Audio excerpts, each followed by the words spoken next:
Everyone will be starting in a moment. I'm getting everything set up.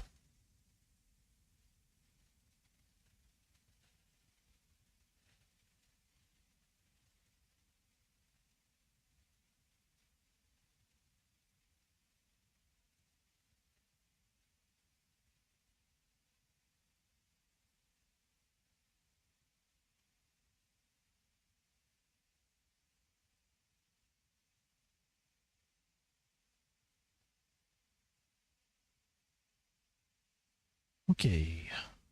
Post it there. Close that. Connection seems to be okay. Close these. Sounds been picked up. Everything seems to be good to go. So let us begin. Hi everyone. Welcome to another stream of the Great Ace Attorney Chronicles Resolve game. Today we are starting the next part of the next trial or next case, which the prelude, from what I remember, was about fog. So we shall have to see what happens. Like, I don't know what's going to happen at the moment. We literally just saw that it was all foggy and there's probably things happening that we don't know. So we'll probably see what happens with that. But last time we had finished off the case with the whole murder mystery about the Mr. Asman. And we found that it was actually the mortician that did it. Surprisingly, at least for me. I thought she would at least be an accomplice. I didn't think she'd be the one that come in and be like, oh, no, I killed him. You know, so, yeah, it was a surprise. But now we have the next case to do. I don't know what's going to happen in that, so let us begin the game and see what we can get into. Hey, Rafatron, welcome.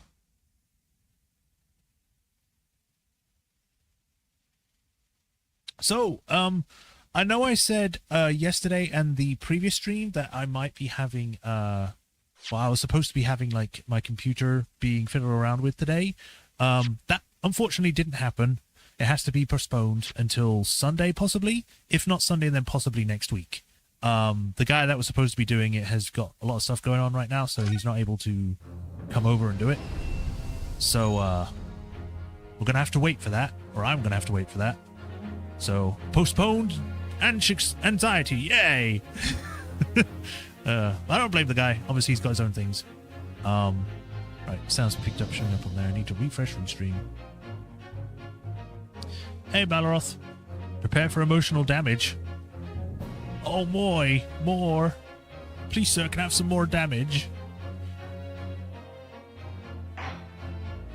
Okay, continue. The Twisted Karma on his last bow. Here we go.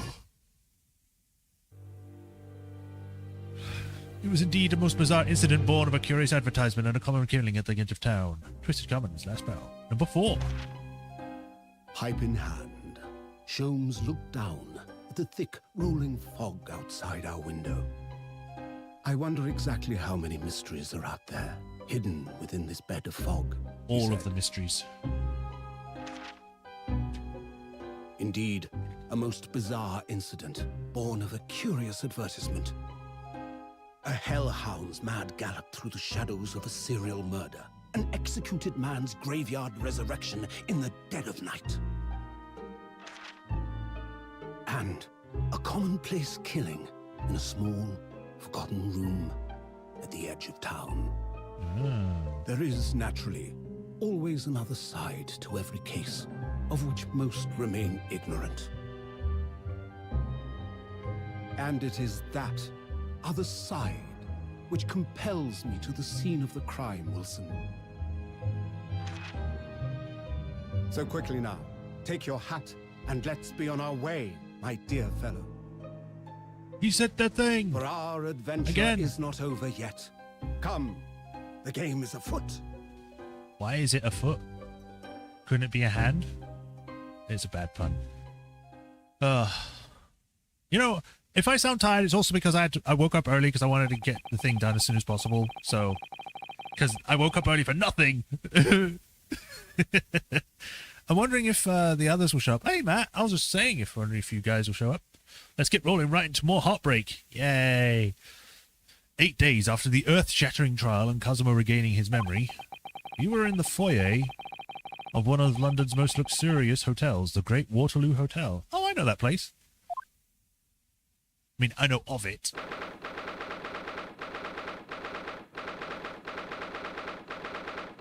Oh boy.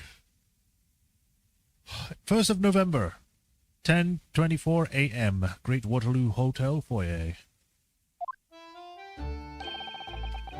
Professor Mikotoba is due to arrive at any moment. Yes, I'm so glad we got here in time. Suzato-san hasn't been the same since what happened. Not that I'm surprised. The truth about Kazuma-sama's father. Do you suppose my father knew that he was actually the mass murderer, the professor? You mean? I knew what she was talking about, or thinking about. Rapachan, turns out the new GF 100 Kanojo is literally just female hairlock. I don't know what that is, but okay. Snow day here, so freed up my afternoon. Oh, that's nice. Well, if it's nice for you, then I'm happy for you. If it's like causing issues for you, then I hope it clears up.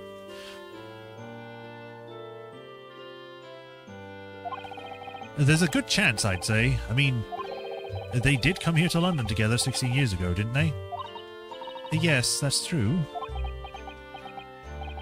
Come to think of it, didn't you say that Professor Mikotoba knew about Kazuma going missing in Hong Kong as well?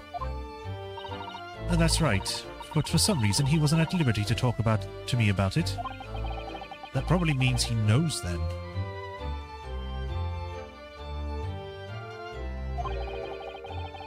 About Kazuma showing up here in London with amnesia and that he's regained his memory now. Ah, there she is. Oh, wow. They dress up sharp. Oh, father. Why does he actually look like Wilson? Hello, Susato. How are you? I'm very well, thank you. We're delighted you've arrived safe and sound.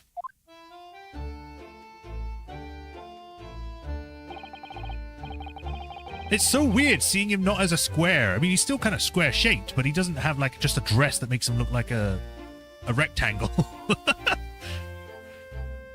Hello, Mr. Naruto. Very kind of you to take the trouble to meet us here. Oh, no, not at all. It's all my pleasure. Oh, I have to remember how I did this guy's voice now. We've heard about all the extraordinary exploits here in London, you know. The news has crossed the seas. It has? I always look forward to reading the monthly reports that arrive with the steamships from Britain.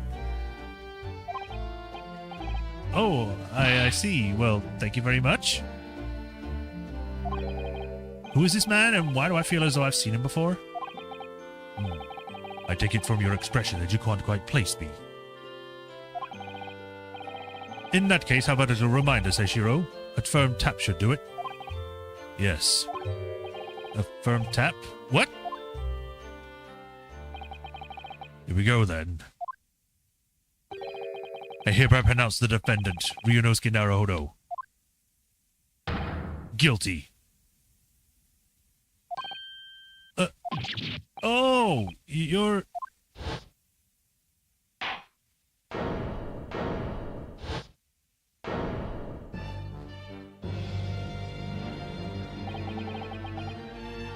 The court will now hear the trial of Ryunosuke Naruhodo. It's been a while since I did him, so I've forgotten exactly what I did his voice. But the hat actually adds to him. I thought the two things that stuck out the sides of his head were like part of his hair. Your Excellency. Hello, Judge Jikoku. How are you? It's been a long time. Good, you remembered now. That's really did the trick. Guilty. Only I was declared not guilty, wasn't I? And there was no laughing at the time. So, London again after all this time. Hard to believe it's been 10 years. To be honest, I never thought I'd be back. Neither did I. I didn't imagine Japan would ever be invited to an international symposium like this. Although really, I doubt anyone did, to be honest. It's all thanks to you, isn't it, Seishiro? What are you talking about, Eugene? Of course, Judge Goku. You must complete the set. He's the other man who 16 years ago came to London with Kazuma's father and Professor Rikotoba. Turns out he's the killer. He's the actual person that murdered people. He's the third visiting scholar. Well, all those passport checks and luggage searches at the border took rather a lot out of time. I must say I'm very envious of your ministerial status. You didn't have to go through any of that, did you? I knew you were jealous. Sorry, ministerial status? Yes, didn't you know? Seishiro here is Japan's Minister of Foreign Affairs. It was his personal assistance that allowed you to take Kazuma's place here in his study tour. Guilty as charged. He can't stop laughing. Oh, well, thank you very much. He really is every bit as important as he looks. They say Mikotoba is big in London, but sunglasses, he's huge in Japan. Okay. Yes, now, Naruhodo. I received a telegram from Lord Strongheart yesterday. Oh, you did? It appears that some things came to light in a trial you were involved with 8 days ago. I said 8 years ago. About what happened to 10 years ago. That tragedy.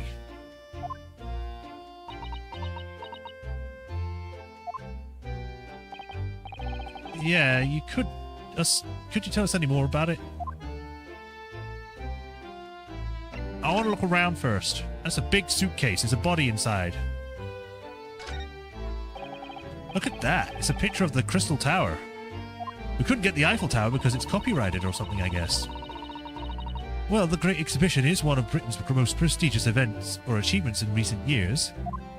Is it only just been finished? I wonder how tall it is. It really does represent the pinnacle of scientific achievement in so many ways. There's a 20-meter tall chimney on the bathhouse near my lodgings at Yuma University. The attendant there always boasting about it's the tallest object in the neighborhood. I'm sure. Did you know that over the channel in Paris there's a tower that's 300 meters tall? What? How? How many times taller than the chimney at Shumei's Soken Hot Springs is that? And if that's that tall, how does it draw properly? The smoke would get stuck surely. I don't think it's that sort of tower, Mr. Naruhodo. Doesn't even know about the Eiffel Tower. That desk is known as the hotel reception. Anyone waiting to spend the night has to report there to sign in for their stay. Oh, so do you think that's the head clerk behind the desk there? Yes, I'm sure it must be. I'd love to stay in a grand hotel like this for a little while, wouldn't you? Just to know what it's like. If the hotel fee was paid through our stipend, I'm afraid it might bankrupt our homeland. True, London gives the word expensive a whole new meaning. Not anymore. I mean, yeah, the pound at the moment is higher than the dollar, but you know, everything's expensive now everywhere. Look at those cases just left on that trolley. Aren't they worried about thieves? I know I am. Haven't you seen the porter over there? Don't worry, he's obviously keeping an eye on everything. Ah, so it's a trap designed to catch any chancers who might be tempted. It's him! Why did the porter give me such a scathing look just now? Do you suppose? Well, some might say you look a little suspicious with your jet black clothes. And the sword. Oh, wait, no, you don't have that anymore. Not everyone clad in black is some sort of ninja with intent to steal, you know. Oh, actually, we'll talk about the chandeliers. Have you seen all those sparkling jewels up there? They must have gathered every gem in the world for that. Ah, it's called a chandelier, I believe. Or, as someone who might not know the language, chandelier. It's Chandler. It's designed to provide elegant lighting in large spacious rooms like this. So they had to gather every gem in the world just to illuminate one room? It's probably electrical light bulbs that are actually throwing the light.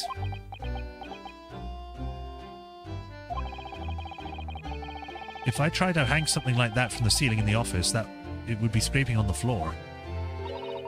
I think perhaps chandeliers aren't for you, Mr. Naruhodo. They're for few people. Alright, let's see what they got to say. So, how is the voyage here? Well, 50 days at sea is a long time by anyone's standards. But it wasn't bad as when we first came 16 years ago. No, that's true. And I truly wondered if we wouldn't be drifting in the vast ocean for the rest of our lives. This time, we followed the same route as you, so we were able to relax and enjoy the experience. Ah, so you stopped in France's beautiful capital, Paris? We did, yes, though only for one night. And yesterday evening we left the port of Dunkirk for Dover. Just in time for the symposium, in fact. It starts tomorrow. It's wonderful that you were invited to attend such an important international event. That's a lot of eyes. I'm very proud of you, Father. It's thanks to Cheshire here, 16 years ago, he managed to ingratiate himself with Britain's Attorney General. I'm sure that's why he was invited, and I suppose you could say I'm something of an appendage by default. Speak for yourself, Eugene. You were close friends with the Professor of Forensic Science at a major hospital.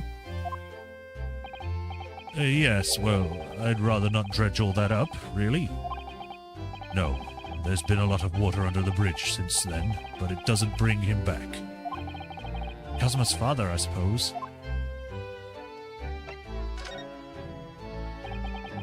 Hope you got better at Scottish accent. I'm always good with my Scottish accent. The Professor, the killer who took the lives of 5 members of the British aristocracy, was actually Kazuma's father, wasn't he? That's correct. Genshin Asogi. Genshin? Does he play the MMORPG Genshin Impact? It's not really an MMORPG, but you know, the new action game from Hoyoverse. But I'm more of a Zenless Zone guy at the moment. You knew, I presume, Father. Yes, he was a close friend at the time. Genshin came to Britain as a police detective. He was studying investigative techniques at Scotland Yard. I've never understood what drove the man to commit such heinous acts. It was a closed trial, so the public never knew the truth, and he was executed with little ado. To this day, very few people know what really happened, even our homeland. Looks over at your Starbuck voice. I don't have a Starbuck voice, do I? But what about Kazuma? Did he know? Did he know the truth about his father? No, of course not. He was told his father passed away from sickness. However, I suspect he may have had his doubts. Oh, why? As you know, I tried to guide Kazuma growing up as if he were my own son. And then one day, he came to my office at the university and said, I've decided I want to travel to Great Britain and study there. Genshin certainly made an impact. Do you think he wanted to come here to investigate his father's death? I don't know. But when I looked into his eyes, I did know that there was no way I would be able to stop him.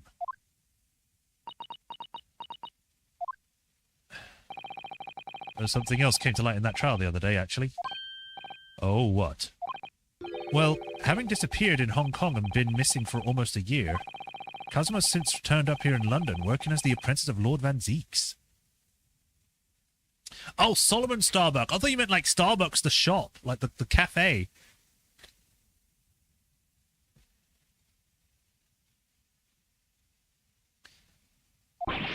What? What? That's news to us. So, Lord Strongheart's telegram neglected to mention that part then. I might have read it but not took it into my brain. Kazuma since turned up here in London working as the apprentice of Lord Van Zeeks. Okay.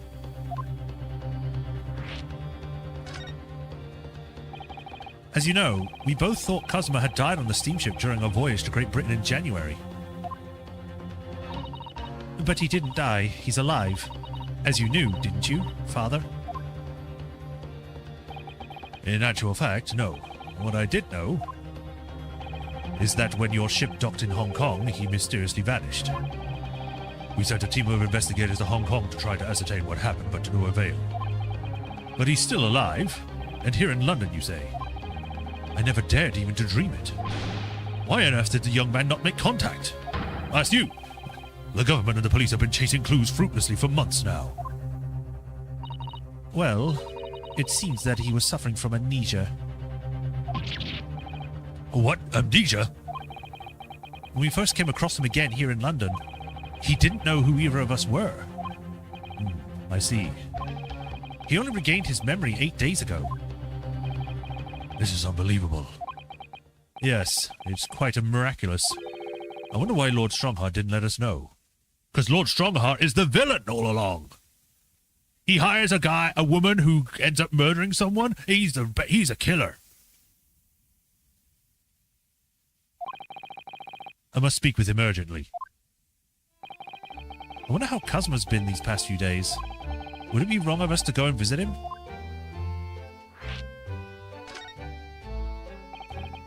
And that began 16 years ago now. It's distant memory, really. It was Yujin here, Genshin Osogich, and myself. We were the original three. The first traditional scholars from Japan to travel overseas to study. Ocean voyages were not what they are today, I can tell you. 16 years ago, things were tough for their generation.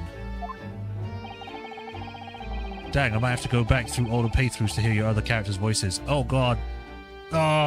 I mean, yeah, you can. Your father was an exceptionally fine medical student at the Yume University at the time, you know, young lady. Yes, grandmother told me. He went to do research at a great London hospital to study autopsy, practically unheard of in Japan. Yes, it was an eerie place, sandwiched between the back of a prison and a burial ground. Not more talk of graves. Very often, there's no one willing to deal with bodies following autopsy work. So you see, autopsy labs have something of an unavoidable relationship with graveyards and prisons. Not my cup of tea at all. Do you remember that Scottish prison governor?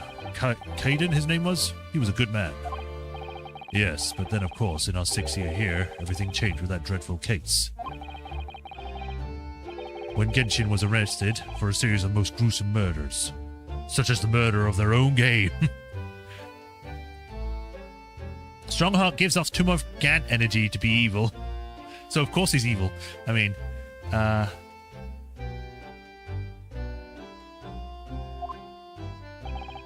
simply couldn't believe it.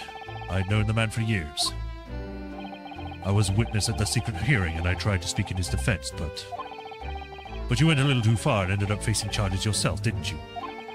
Well, suffice to say that after the trial, we were sent back to Japan. And there was nothing more we could do to save Genshin. He was a lost cause, sadly.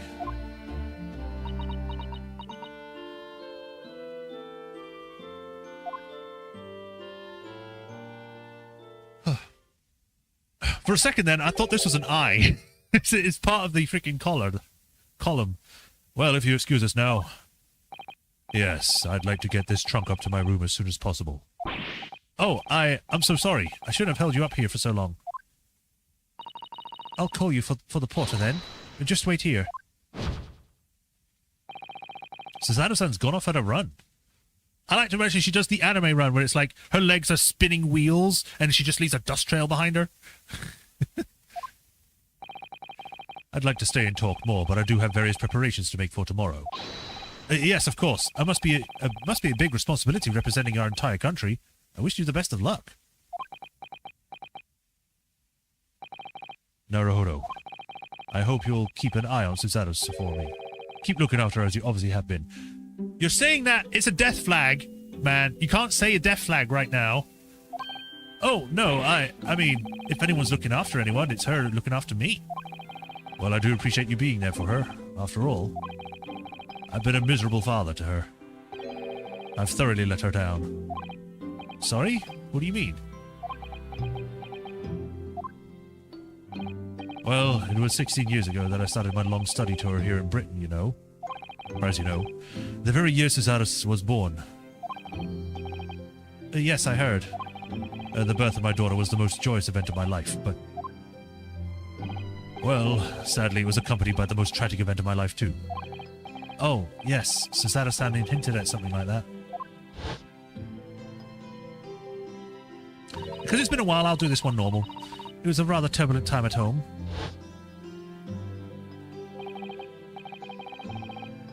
Anyway, I won't bore you with the details. The point is, I became rather less dependable than befits a grown man. And it was then that Shishiro offered me the opportunity to study here in Great Britain. I was too worried about you to leave you behind. The fact that I have to do like 2 deep voices is making my throat, like my chin, feel weird. Or my jaw. So perhaps I was a little heavy-handed when it came to persuading you to accompany me to London. So, that's what happened in a nutshell. And that's also the reason why I now feel compelled to give my daughter as many opportunities as I dare. Although the world does not readily afford young women such things, I must say. I completely understand, Professor. One other thing, Naruhodo. If I may be so bold, I have a favor to ask you. Oh, really? Of course. What can I do for you? Well, the thing is, I'm sorry that took so long. Mr. Zato, why do you gotta interrupt? God! You're interrupting things! We're about to get some juicy gossip.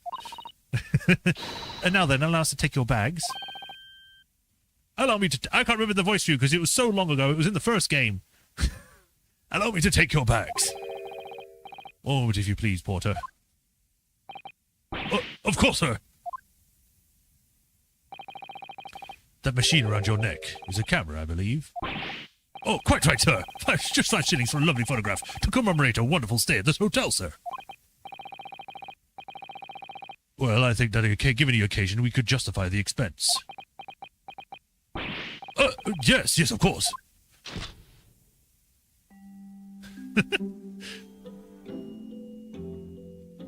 And then they got married. I'd like to thank you for coming with me, Mr. Naruhodo. It's really made Father very happy, I think. Oh, well, I'm pleased then. But we were interrupted before. Professor Mikotoba was about to ask me something. Shall we return to Baker Street then? I expect Iris will have some delicious tea waiting for us. Yes, let's go. It probably is his blessing or something. I'm getting more and more anxious about Kazuma, though. Perhaps I'll try to meet with Lord Strongheart later and ask after him. Right, time to bounce. Enjoying a luxuriant atmosphere.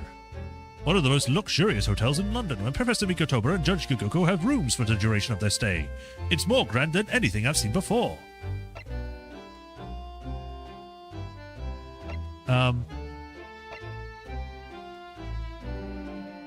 I guess we'll go here first, because she talked about this first.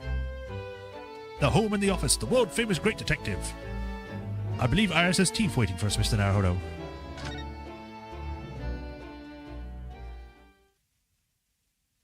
Was that there before? Sholmes' suite. There's a mash too. Whee! I don't know what this noise means. Whee! What was that? A man screaming in a most unflattering way. Do you think... Could it have been Mr. Sholmes? Oh my, I do hope not. Whee! Oh god, okay. Who are these guys? I don't do it anymore. Oh god, he's French.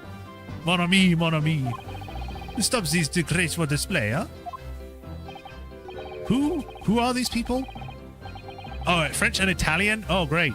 Look at their hair, it's bright red. I think they must be clients of Mr. Sholmes. Gina? Alright, you two, you're coming with me now. Down to the clink. Oh no, I'm not in prison. It is a dark and damp and I don't like it. Oh boss, the darkness. It is my friend. I am not scared. How do you do an Italian cry? Eh, but you're always scared of the dark. It's gonna be weird. Well, shut your mouth, you idiot. I'll sit quietly in the dark and plan our next daring east. Eh, I don't like this. I don't like it. Well, tough. We'll finish this down at the yard. Now get moving. Bye then, Ginny. Have fun. Oh yeah, thanks, Iris. And thanks, you great detective. What in the hell happened while we were gone? Like, what?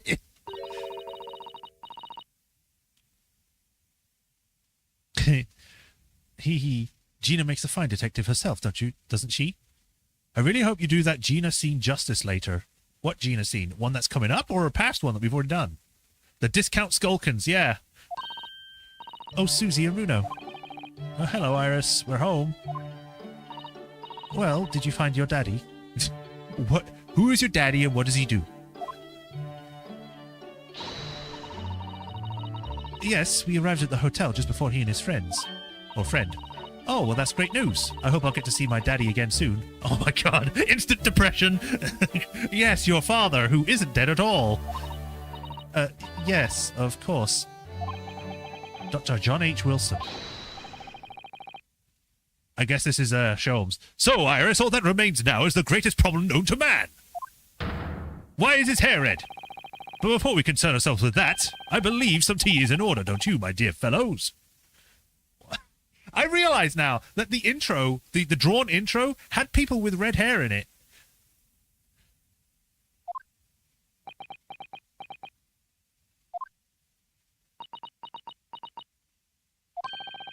Is something wrong, Mr. Naruhodo? Do I have a crumb of such like on my face? Not so much on your face as on your head, I'd say. Oh, come along then, everyone. I've brewed a lovely special blend. Time for tea. Laughs in Sith Lord, okay. I don't even know. No, I don't. Whatever is going on here today. In that case, let us sit and drink now. For I am, in fact, expecting a guest later today. First, we must examine the whiteboard. This blackboard is where Iris scribbles down her latest ideas, isn't it? Let's see. Oh, she seems to have drawn a lot of little stick figures all lined up. Look. A cheap apples at the market is what all of them say. What? The little figures can speak? All your questions would be better answered if you only would read this month's Rants magazine. So I'm the only one who can't make any sense of this. I think that was the same as last time, so there's not much difference. Let's converse. Cherish this last bit of happiness? Oh, God. Mr. Sholmes, who were the two gentlemen that were here before? Oh, just a pair of petty criminals. Nothing of significance. Of course, they had to make a living somehow. And when the mood takes me, I'm willing to turn a blind eye to all manner of infractions. When the moon takes you? All manner of infractions. I completely forgot to look at the mask. But when such a fellow sets their sights on Mr. Sherlock Holmes, well, that's when their luck runs out. Oh my, you were the target of a crime, Mr. Sholmes. But I quickly devised a plan to entrap them and deliver them to the young detective ally. You should have asked Gregsy to come too. We could have had an arresting tea party. It's like the two people getting arrested having a cup of tea with handcuffs on. I did send word, but no answer was forthcoming. The man is consummately in the wrong place at the wrong time. There's a word for it, I'm sure. Aha, I have it. A bungler, that's the word. It's a good job he's not here to hear you say that. So those red heads have been up to no good? I wonder what the men did.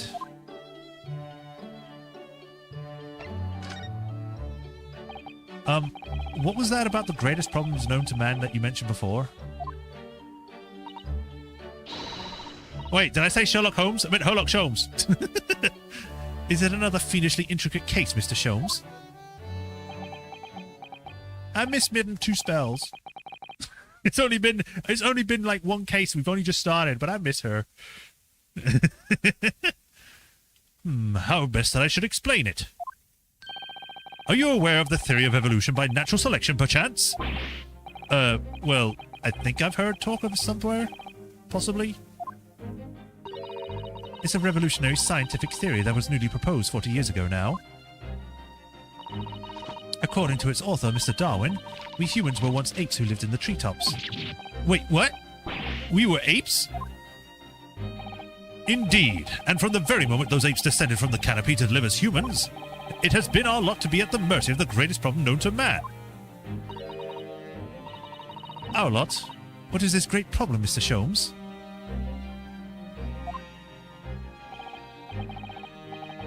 How dare you call me that? I am no simp, or I'm not a sniper monkey. Why is it not obvious, my dear madam, the problem of rent?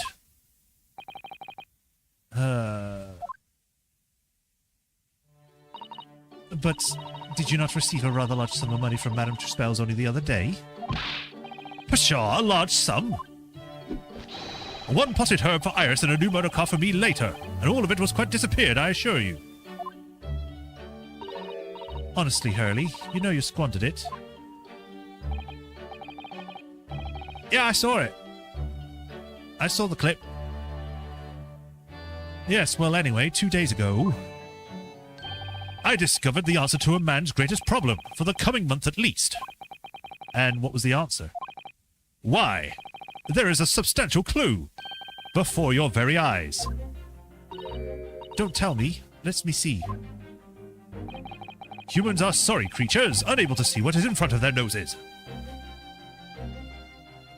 I am not. Let me give you some assistance. Don't look, but observe me very closely. There is one particular feature about my person that has changed. You should notice it in the end, I think. In the end? It's been stabbing me in both eyes right in front of from the very beginning of our conversation. I think we might need another clue before we uncover the full answer, Mr. Naruhodo. Thanks for the hint. I'll be tearing my hair out if this charade goes on any longer. The lie you told. Mr. Sholmes, isn't it about time you told us the truth? Just over a week ago, you said to us... I will now tell you something of the first importance, my dear fellow. Great detectives are wont to lie. It will serve you well to remember that. No, I've seen it as well, but you can share it with the others if you want. That case aboard the SS Bury in January. And he said, in Japan, Kazuma wasn't killed, and you knew he wasn't dead at the time. So what was really going on? The fellow was unconscious for a very long time. If he hadn't regained consciousness when he did, his life would have been in mortal peril. Of course, a side effect of the prolonged comatose state with amnesia, as you know. It was a simple enough task to silence the crew. But how?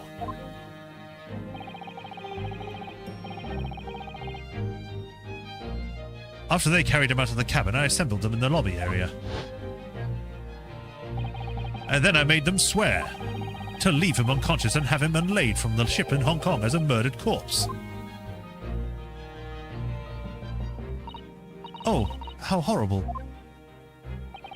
It was necessary to find some material with which to persuade the crewmen to keep their word, of course. But why? Why do it in the first place? I'll be at liberty to elaborate in due course. But for the time being, I would like to reassure you. I didn't foresee subsequent events. What events? His disappearance in Hong Kong. Oh. I believe I may have made a gross error of judgment. Mr. Sholmes.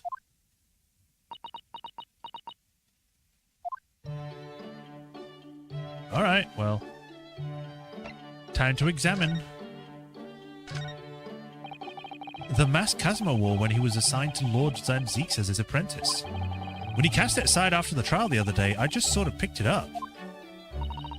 We ought to give it back to him, I suppose. But he has his memory back now, doesn't he? And I can't help feeling that he might turn around and tell me coldly to wear it myself. But isn't he your best friend? That's what he wants you to think. Shark Tanko, hello, welcome. He's lucky all he had was memory loss, a little longer and the oxygen to his brain, or the lack of oxygen, would have killed him. Yeah, I guess that. This looks like last week's edition. What's that article circled in red ink there? It's an advertisement column. It says, to the Red-Handed League. Or Red-Headed. Red-Headed League? What's that?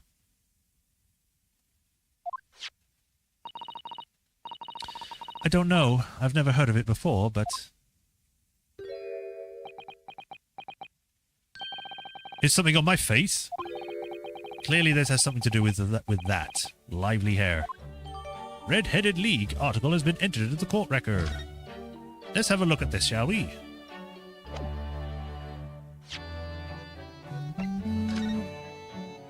The Red-Headed League. On account of the bequest of late Ezekiah Hopkins of Lebanon, PA, USA, there is now another vacancy open which entitles a member of the League to a salary of £4 a week for purely nominal services. PA. It's not Pennsylvania, is it?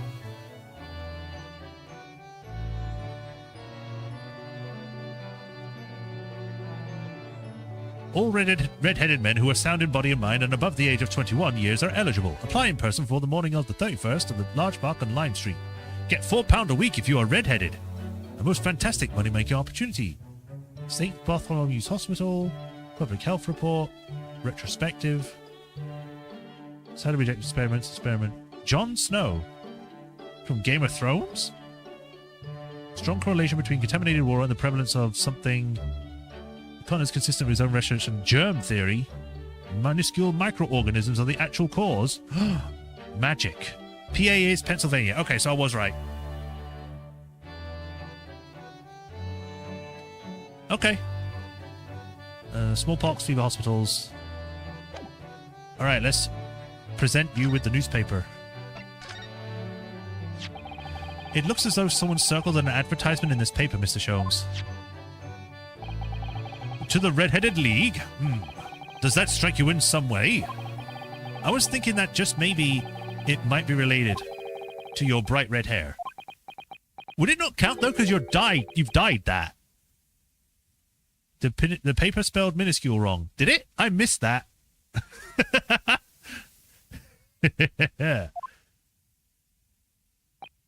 So, at last you've learned to apply my methods, Mr. Naruhodo. Sorry? In the first instance, and quite indispensable, observation. Believe me, I could have seen that hair with my eyes shut. So then, allow me to regale you with the details of my latest exploits. Regale or boast?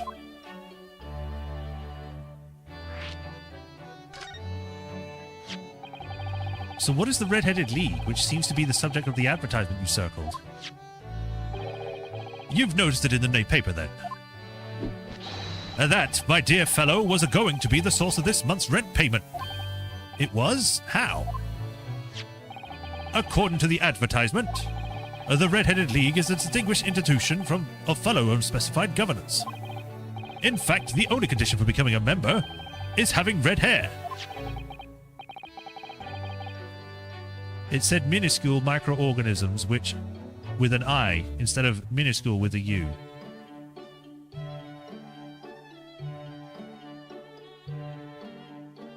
Better off. Now I'm thinking about the hyperfixation I had on Louis Pasteur when I was like 9. You had... I can't remember that name, but I know it's important. That doesn't entirely surprise me. But listen to what the lucky redheads receive once they join. An unconditional salary of £4 a week. Which isn't a lot now, but it would be back then. Oh my, £4 a week? But why? Why are they paying... Well, what are they paying people for? That I don't know. No details are given in the advertisement. But surely even every redhead person in the country would be flocking to join in that case. You're right, Susie. There's no time to lose. I'll put my application at once, but you're not red-headed, you're pink-haired. So will I just... on the off chance. That might be stretching a point, I think.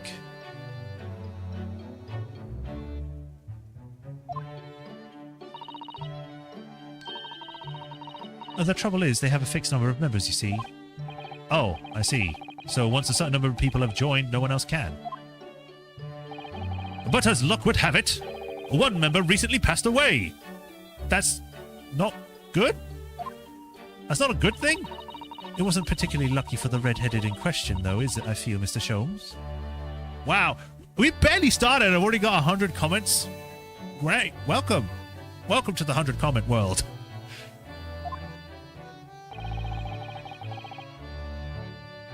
So you decided to try and join in his place? Correct. I mean, look at me. Have you ever seen such a red-headed fellow? No. So why? Why did it have to go so wrong? What on earth happened? A blunder, Mr. Naruhodo, though it pains me to admit it.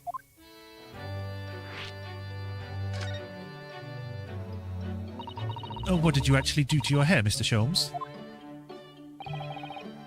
I'm glad you asked, Mr. Zado. What you see upon my head is either dyed nor a hairpiece. I changed the color of my hair overnight. By the wonders of chemistry. Chemistry? I was conducting some research into a method of rejuvenating spent tea leaves. And in the course of my work, I stumbled upon a potion that, when taken, turns one's hair and flame like red. Would you like to try it? It will make every hair on your body perfectly crimson. I think I'll pass. But Mr. Sholmes, is it quite safe to drink? Surely it's bad for you, isn't it? And amateurs are always hampered by such fears. Oh, I should never have doubted you, Mr. Sholmes. You mean to say... But of course. To earn £4 per week, one must be prepared to turn a blind eye to a little danger. Gonna be so sad when the series finishes. I mean, yeah. I mean, everyone can stick around still. You don't have to always just be here for this. You can be here for other games. Like, I may play the Investigation series in the future whenever I get that, so... You know. The degree of red signals more than just a little danger, surely. So, anyway, Hurley left full of confidence yesterday with his new red hair. For the park on Lime Street, where the Red-Headed League were interviewing prospective new members. So, what went wrong? The whole park was choked with red-headed folk, like a Costa's orange barrow. I queued for 8 hours solid before at last I reached the front. But when the panel of interviewees saw me, they immediately said, "Ah, Mr. Herlock Sholmes, are you in disguise and conduct an investigation?"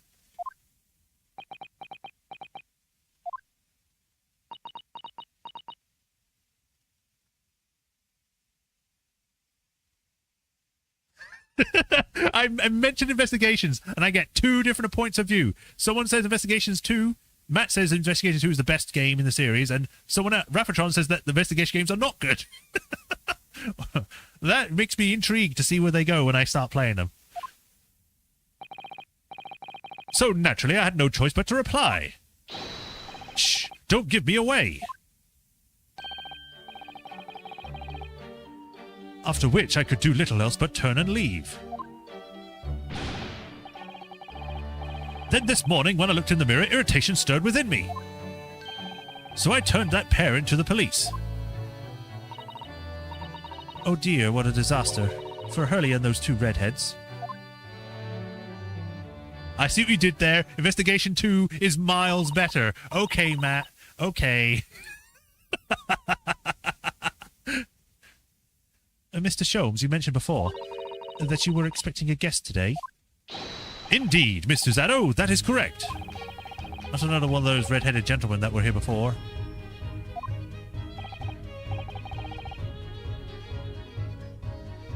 Not at all, they were petty villains. The guests I'm expecting is a client. Oh? A young gentlewoman who wishes to appoint the services of the great detective, no less. Oh, how wonderful, Mr. Sholmes. You must stay and observe the fashion in which a great detective receives his customers. Must we? The pun was genuinely unintentional. I mean, yeah, I get it. It's a common saying, but, you know, it fits as well.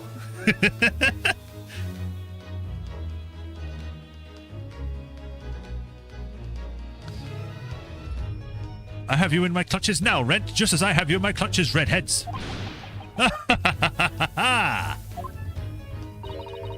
That hearty laugh is masking a rather sinister thoughts, I feel. You know, the lady isn't due for another hour yet.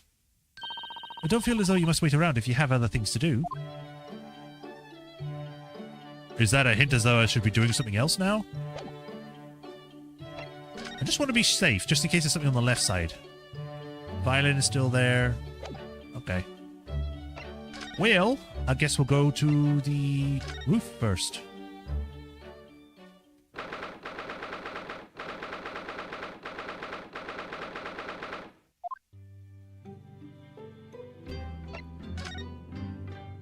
It's a shovel. The spade is still here, look. Please, Mr. Naruhodo, it's not a spade. I think you know well. It's a shovel.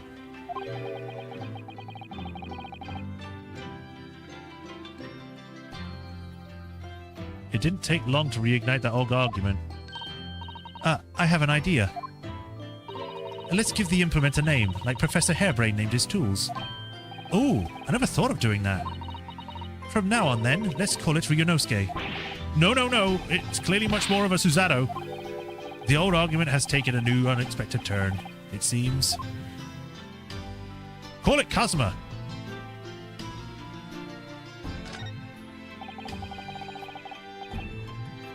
The rumor doll is still winking at me, look. I wonder when he'll finally get his other eye filled in. Yes, I wonder. Well, you should know, Susato-san. I entrusted the task to you. The truth is, I have already decided when that will be. What? Really? When? That's my little secret. It's tomorrow.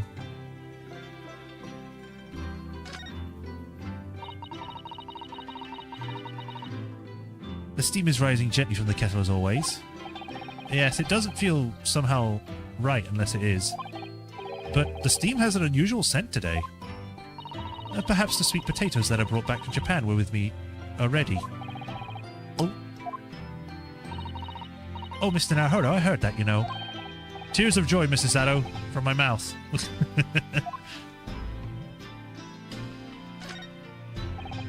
You see, I've been keeping my desk beautifully covered in papers as always. You really must tidy it all up, Mr. Naruhodo. No more excuses. But, Mrs. Sato, the way I see it, all these papers building up on my desk like this are a reminder of my wonderfully diverse daily life. I'd like to leave them as they are, so I never forget how lucky I am to have such varied experiences. In that case, you should definitely have a thorough tidy. And then you'll be able to see your papers building up all over again and feel that joy renewed.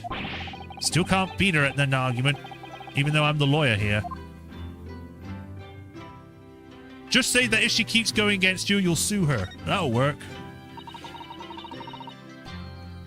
My desk is just as it was before I left it. Sumi ink and a calligraphy brush. Even though we're in England now. That strikes me as typically you, Mr. Zato, and typically not you at the same time. Well, I do enjoy all the wonderful things. New things to come out of the West in the Cultural Revolution, of course. But I'm not ready to give up my brush yet. And anyway, Susato-san can write more neatly with a brush than most people can with a pen. But practice makes perfect, as they say. Sweet potatoes aren't real potatoes. White chocolate isn't real chocolate. How dare you say these things to me?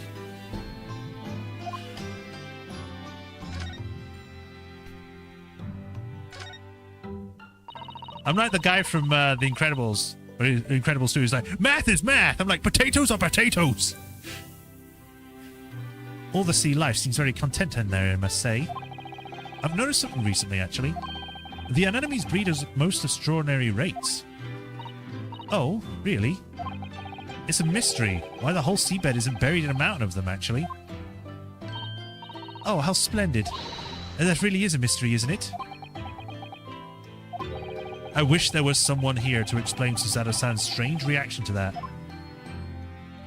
I mean, maybe because then they'll be eaten more? I don't know.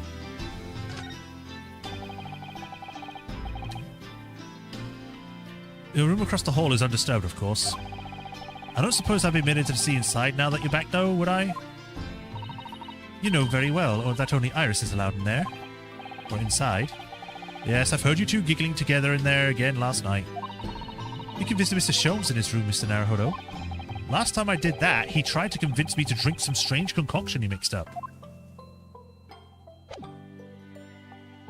Alright, well, back down we go, I guess. If we gotta pick up the mask, we pick up the mask.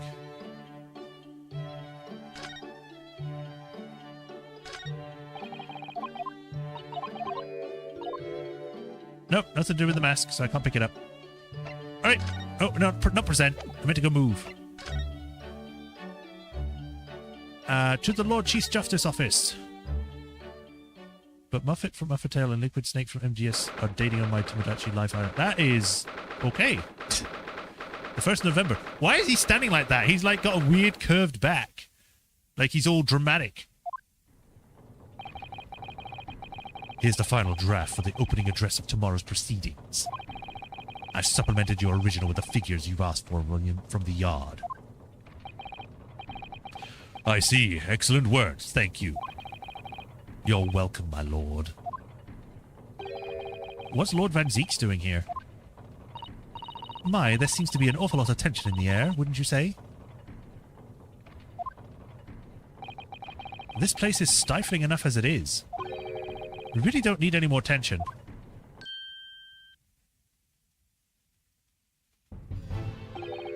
My apologies. I didn't notice you come in. Your small stature and dark dress make you all but invisible to me.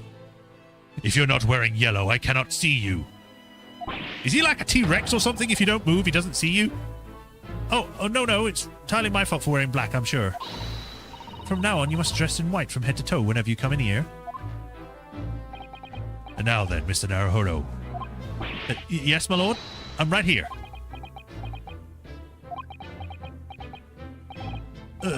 Kill me now. Is something wrong?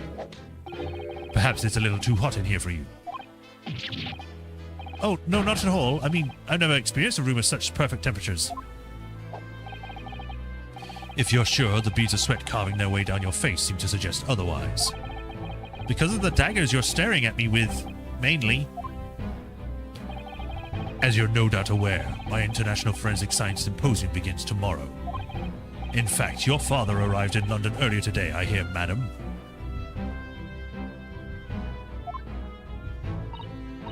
Oh, yes, that's right, my lord. He's extremely honored to have been invited. I'll leave the remaining preparations for the meeting room in your capable hands then, Lord Van Zeeks. I will attend at once. They both got, like, similar voices. He looked at me. He likes me. He gave you a very cold stare as you left, didn't he? I know, but I haven't done anything. Have I? These past few days, my feet have barely touched the ground, I must say. My dedicated right hand of many years was recently put out of action in a spectacular fashion. Oh, I'm sorry to hear that. Is your left hand still of service? Mr. Naruhodo, he's talking about Dr. Scythe. Of course. I'm terribly sorry about that. I was just, Fear not. You've done nothing wrong. Dr. Scythe's own wrongdoing precipitated the situation. You needn't concern yourself with it any further. That would be a lot easier to do if it weren't for the piercing stare you're giving me. Lord Van Zeeks is doing an admirable job holding the fort. Though disturbingly, his apprentice has been missing since yesterday. Oh, missing? What's become of Kazuma-sama now? Well, I guess we can't ask you for where to meet with him.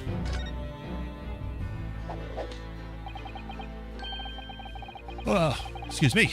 Not long ago, visitor numbers of the Great Exhibition exceeded 30 million. 30 million? Are there even that many people in the world? In the 1800s? I think there's at least 1 billion at this point.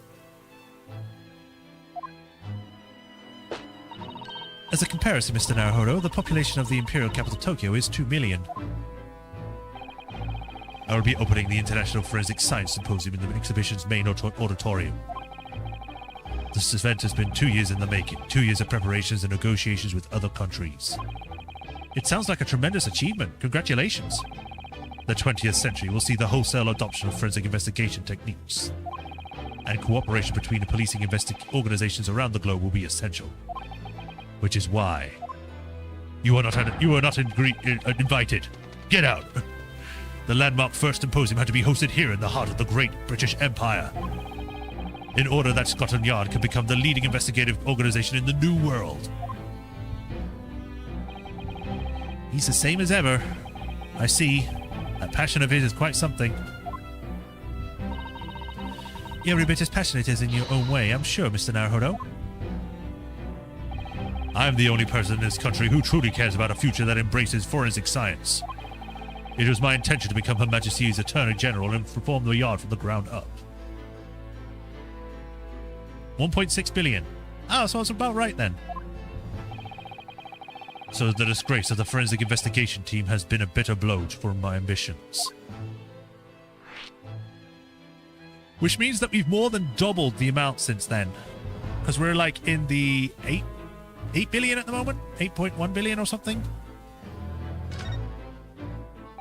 Is that the 8.1 or 7.8?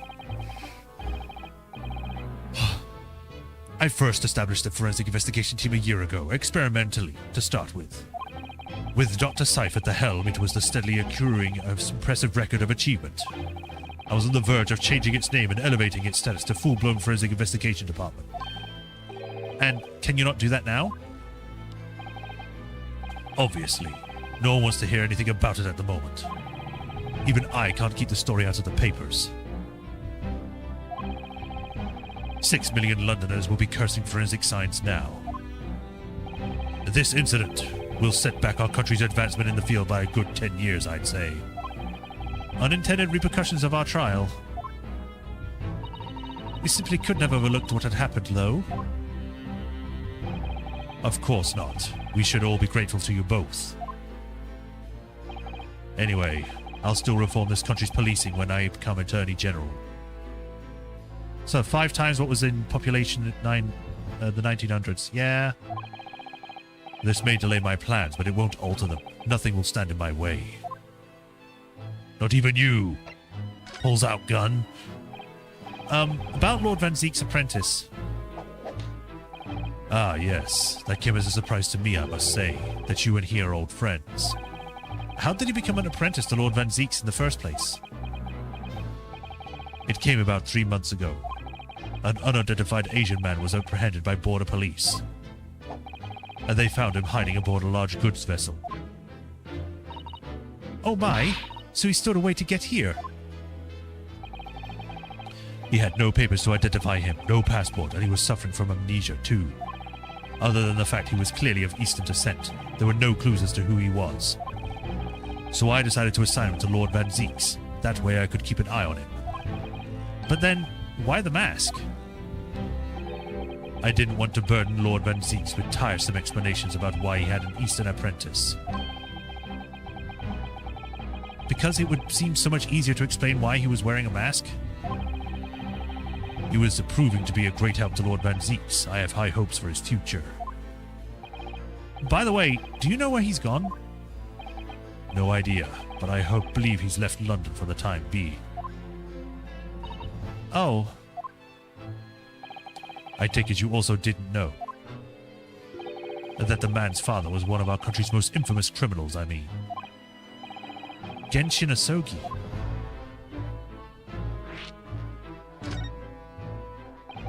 What we learned from the trial 8 days ago was a huge shock. Finding out my friend's father was... Ah, yes, Genshin Asogi. The professor's case 10 years ago caused a great stir here in Britain.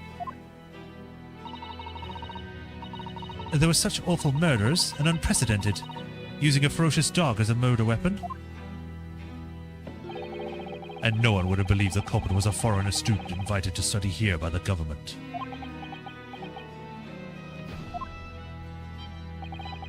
So the true identity of the killer couldn't be made public then and can't be made public now. Nobody in your country knows it was him, and neither do the citizens of London. The main motivation was to avoid aggravating relations between our two nations at the time, I understand. Correct. However, it has to be noted that there were some supporters of the professor's apparent cause I swear, if we get, like, copycat killings, that's not going to be good. What? Supporters of mass murder? The majority of the band's victims were a blight on the aristocracy of the day. Somewhat ironically, their deaths actually benefited society as a whole. Or so a few thinkers of London believed, anyway. Right, I see. But it was still murder, wasn't it? It seems very similar, doesn't it? To the idea of the Reaper and the Bailey. Or the Reaper of the Bailey.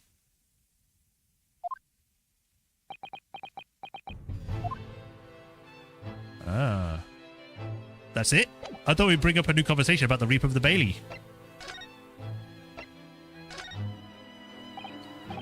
Could I show you this, Lord Strongheart?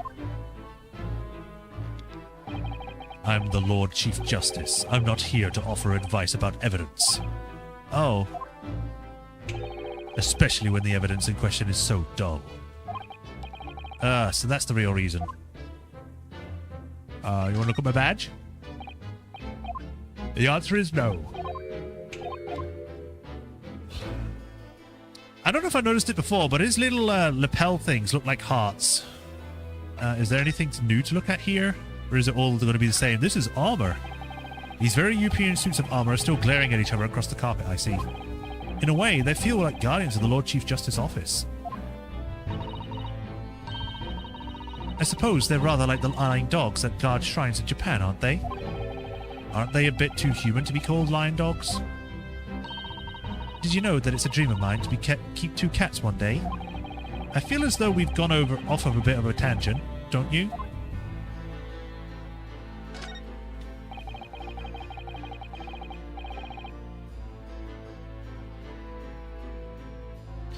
Just sitting behind that desk makes you feel so important, don't you think? Would you like to have an office like this, Mr. Naruhodo, with such a grand desk? Who, me? No, I don't think so. Oh? Well, imagine if you suddenly found yourself needing a toilet. You'd have to go so far. You'd have so far to go.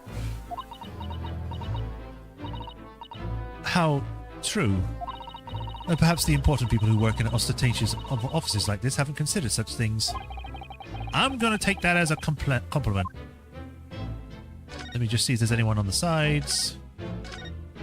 Nope, no hidden shows. You couldn't read all these books even if you were reincarnated 6 times over as a bookworm. Can Lord Strongheart really have read all of these? I'm thinking about it. Father's study is full of books that look as though they've never been read too. Oh, really? Peddlers of books are forever pushing their wares on him, you see. And I think he's just too kind-hearted to refuse them. There's a phrase for that in Britain. People would say they saw him coming. It makes me wonder if perhaps that vast number of books on the shelves here are a sign of Lord Strongheart's overwhelming kind-heartedness. I'm not sure you could ever afford to find that kind of heart to keep Lord Van Zeeks in line, would you? Head back to the suit? What, these? What about them?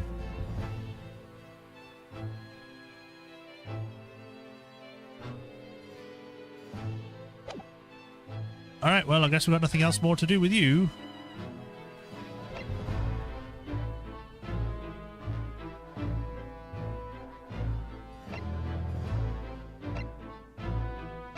Shall we return home now that we have no further business here? I guess.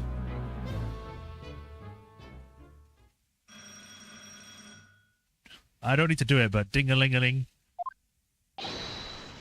Aha! Here is my guest now, my latest client with money to spend.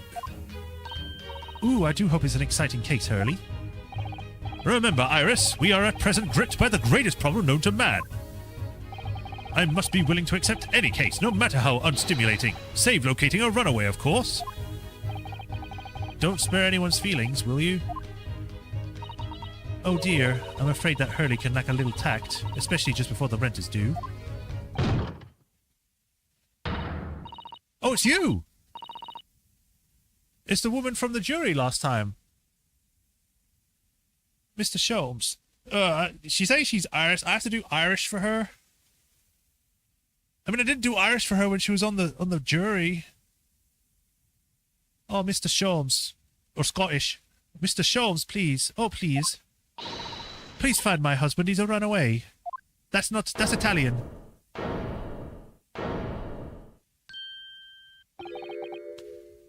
To upset me.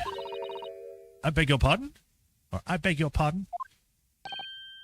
Never mind, a personal matter. My apologies. What exactly are you trying to say, Mr. Naruhodo? I didn't say a word.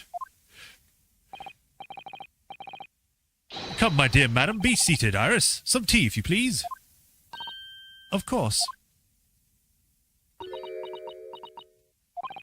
What's the matter, Mr. Zato? Oh, it's just that gentlewoman. I feel sure I've seen her somewhere before. Very recently. Yes, now that you come to mention it.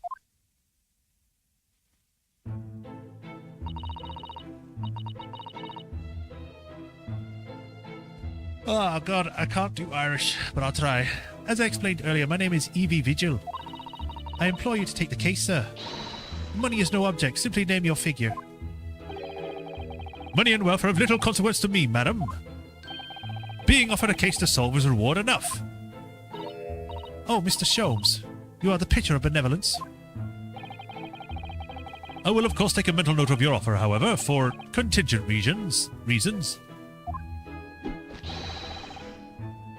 I would trust you will remember the words also. If I might inquire, sir. This gentleman and lady would be... It's hard to do a posh Irish voice. Oh, me?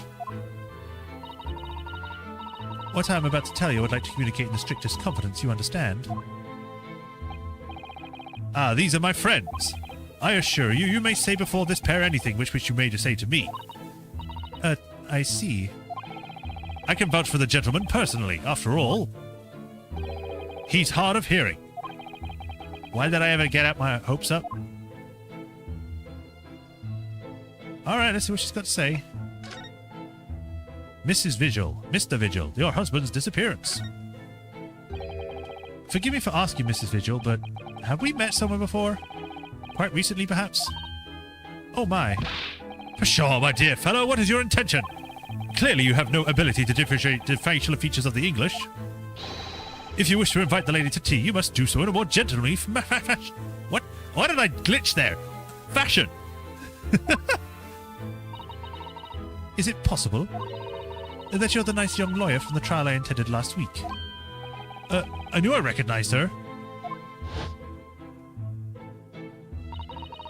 To have a man's fate in the palm of one's hand. Oh gosh, oh golly, it sends shivers down my spine. I didn't quite recognize her because she's acting so differently now. It must be very difficult for you as a lawyer. Being hard of hearing, I mean. Pardon?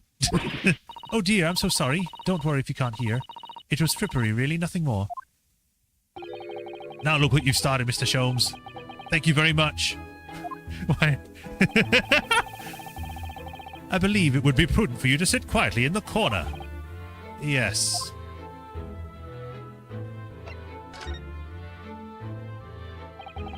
Tell us about your husband, madam. Mr. Vigil, my daily, is 40 years of age. I have a photograph here. Oh, it's a weird haircut. An entirely unremarkable gentleman by appearance, at least. How long have you been married? It will be 15 years this year. We have a cordial relationship and my husband's income is more than adequate, so we live quite comfortably. As it would appear, I need only look at you to know these things. Oh gosh. Spoing. Your dress is the latest style, your hat clearly regularly groomed, and your eyes are animated. Like you're a cartoon. In short, you have no inkling as to why your husband might have disappeared, correct? That's right. He's a kind man with a strong sense of loyalty, and he rather dotes on me. Which would point to the possibility that he has become embroiled in some incident or other. Oh, that is exactly what I fear must have happened. Mr. Sholmes, I'm quite beside myself. My husband's employment is somewhat unusual, you see. What if he's incurred some miscreant ill will? Suddenly I've just become Irish. Suddenly it slipped in. What exactly is your husband's line of work? He's a warder at the prison. A guard?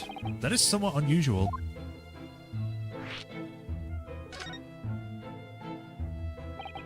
So, your husband is a prison warder. That's Show saying that. That's right, yes. Well, in fact, he's the chief warder. Indeed, I see. Well, chief prisoner warden certainly qualifies as something as a specialist occupation. Yes, it does indeed.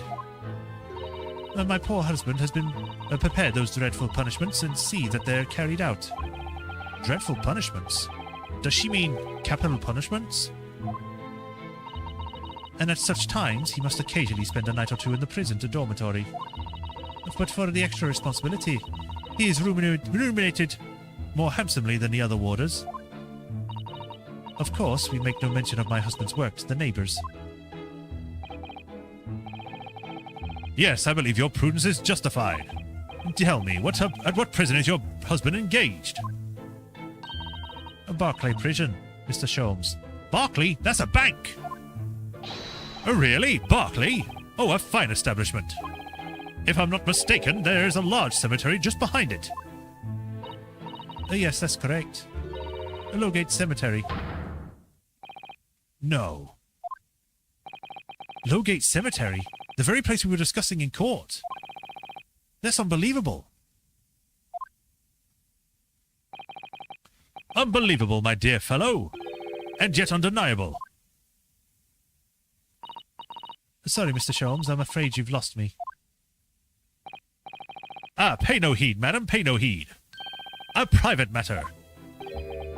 This can't really be a coincidence, can it? Doubtful.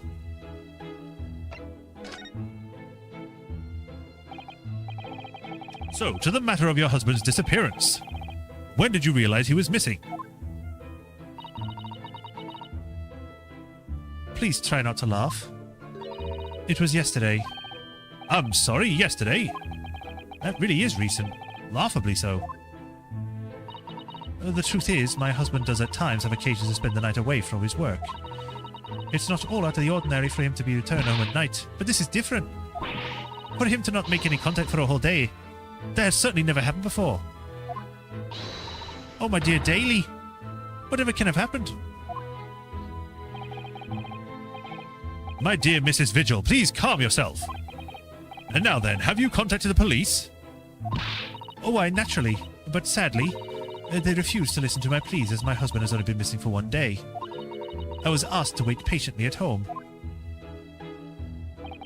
In truth, Miss Vigil, or Mrs. Vigil, I concur with the police. However, let us not be hasty. See no reason why we should not engage my deductive powers to track your husband down anyway. Oh, thank you, Mr. Sholmes. And furthermore, let me assure you, a chance to solve the greatest problem known to man for another month has no bearing on my decision. I seek only to put a sweet smile on another Londoner's face. That's really all there is to it. You have my eternal gratitude. I shall pay any sum you care to mention. You seek only to put this sweet's rent in your landlady's purse. That's all there is to it.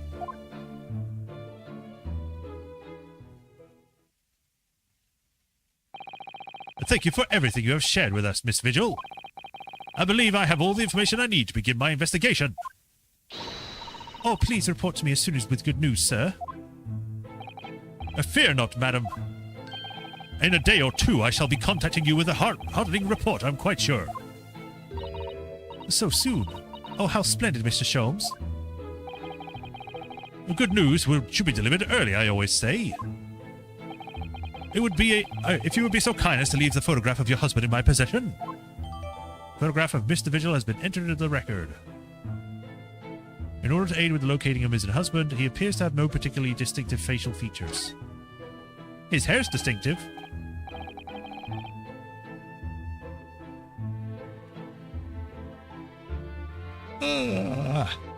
Thank you. Now, allow me to show you the door. I can't thank you enough, Mr. Sholmes. You've been simply marvelous. Goodbye. You know, I think of it every time, Hurley. But how do you come out with such nonsense? Good news in a day or two? Are you sure? I can't be sure, of course, but then I didn't swear on it. I merely gave the good woman some hope. I hoped to be able to give her good news, one might say. After all, the rent must be paid by the end of the day tomorrow. If by that time I've successfully located Mr. Vigil, we shall be mutually relieved. Wouldn't you agree, Mr. Naruhodo? Don't look at me with those pleading eyes. Well, my dear fellow, did you hear the details of the case? Yes, my hearing is surprisingly good, actually. Excellent. And what did you make of it? Well, I was surprised to learn where her husband worked. At Barclay Prison, I mean. Ah, so you noted that? Of course, especially with the mention of Lowgate Cemetery. Lowgate Cemetery is at the rear of Barclay Prison. We did this last stream, so, I could just do that. So it was renowned among the students at the university for being haunted by the ghosts of condemned convicts. And prison warders, apparently. Can't wait for a new Tomodachi Life. Did they even announce that? Because the last one was a while ago. Barclay Prison is where that notorious man was incarcerated. The Professor. And now a warder from the prison who's mysteriously disappeared, it would seem. It's all very peculiar.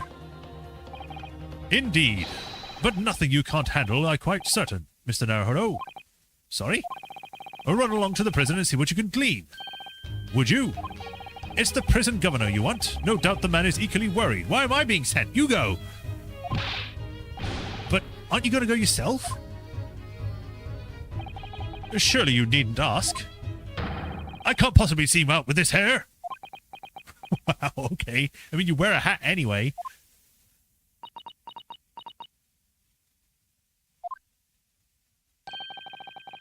But did you go to Livestream with that hair? Ugh. That was quite a different matter. So I leave it in your capable hands. Now, if you'll excuse me, I'm rather busy. He doesn't even want to do the work that he wants to get paid for. Wow, okay. Of course you are. Well, I guess to Barclay Prison we go. We haven't even been here yet, have we? I'm rather excited about it. The office of the Governor of Bailey. Or Barclay Prison, which stands behind Lowgate Prison. Cemetery. It hasn't been announced, sadly. Ah, well. Here's hoping it gets announced soon for you. Barclay Prison is on the outskirts of London, backing out to a lonely burial ground. Its 4 high outer walls, and he said outer walls loomed quietly before us in the fog. Having requested a meeting, we were shown to the governor's office in the watchtower. Ooh, why is this a guillotine? I get this is supposed to be a prison, but this is a bit much. Also, that would move every single time it does that. Oh. He looks like a bartender from the back. This place is full of hardened criminals. Oh, he's... Oh, great. This place is full of hardened criminals. I can't even remember the last time a civilian was down here. Or doing here. And you didn't want to talk to an inmate, but me. Oh, look at that chin. What? I'm getting... Immediately. Immediately, as soon as you turn around, I had the... Dun, dun, dun, dun, dun, dun, you know, the Chad song. Do you ken who I am? I'm the Governor Barry Kate. Hmm? Oh, yes, it's a pleasure. I'm Ryunosuke Naruhodo, defense lawyer. And an Easterner, I see. What does that mean? Yes, I'm a visiting student of law from the Empire of Japan. Japan? Did you say Japan? Yes?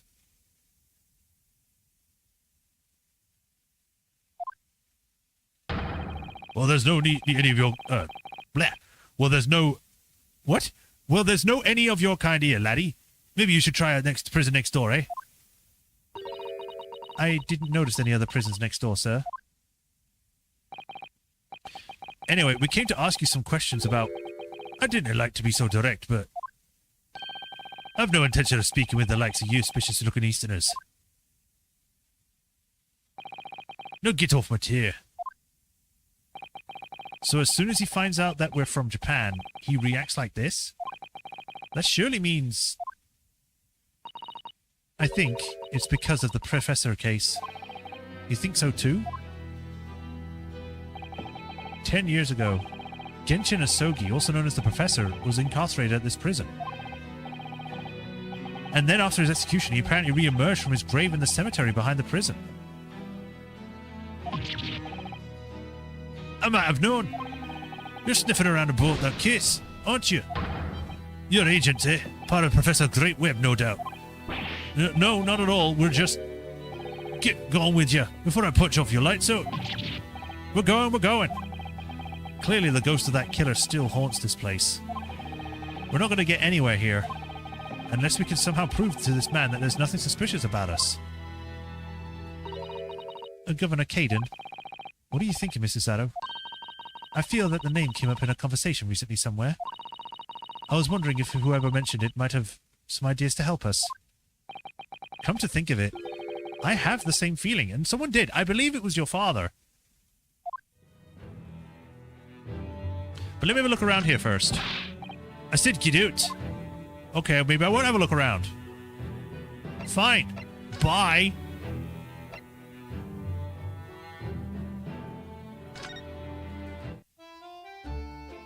Oh, he's just sitting at the desk there. Just going to check the other side. He's not there, so it's just you. That's Professor Mikotober over there. Hello, you two. I was just taking a moment to catch my up on the road now that I'm unpacked. But where's Judge Gigoku?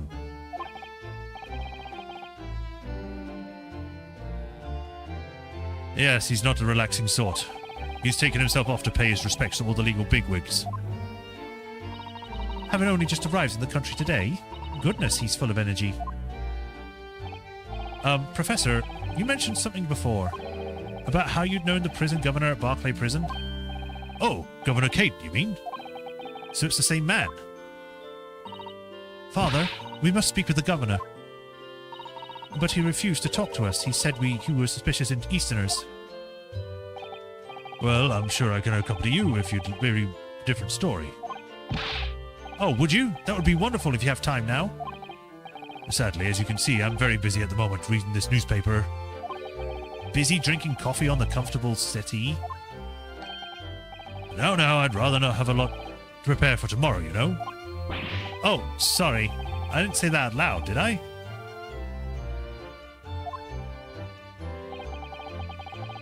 You Mikotobas are alarmingly good at reading people's thoughts. Or could it be that that you Naruhodos are alarmingly bad at hiding your thoughts? Let's not fall out now. I have an idea. What's he writing on that piece of paper? Here's a letter of introduction for you. Hopefully when you sees my name, you'll change his too. Thank you. Letter of introduction has been entered in the court record. Nice. Well, good luck then. Thank you, future father-in-law. Now to go back.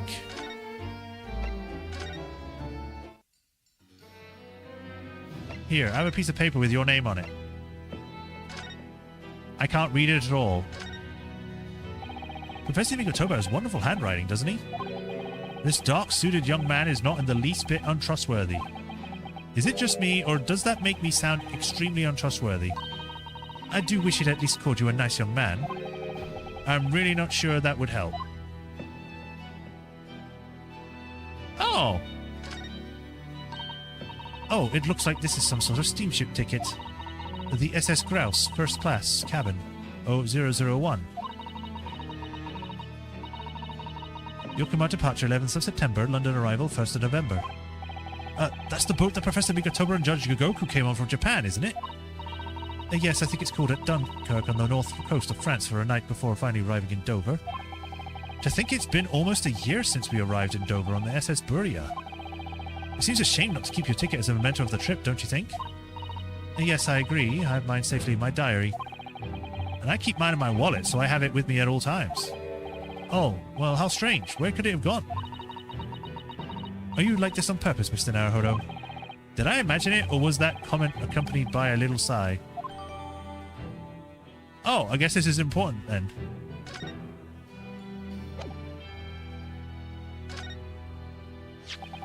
If you'd just cast your eyes over this, Governor Caden. What's this then? You can't pull over the wool of my eyes, you're good for nothing Japanese student. Mikotoba. That young jock from the forensics laboratory? That Mikotoba? Is it me, or is his, like, red scarf here, like, glowing to me? Yes, exactly, him! Oh dear, perhaps I should have said something sooner. I'm Yuji Mikotoba's daughter, Suzato. James, you're the young man's daughter? And you didn't think to mention it before. I do apologize. Aye, well, you best take a seat then. Can I offer you a cup of tea, perhaps?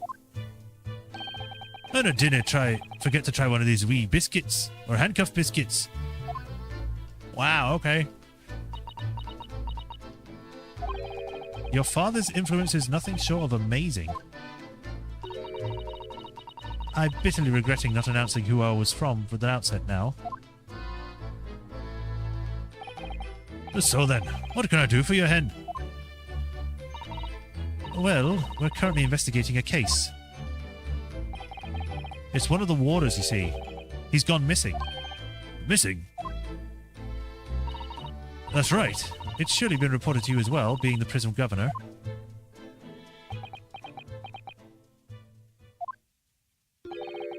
I've never heard nothing about of the sort. There's no missing persons in my prison.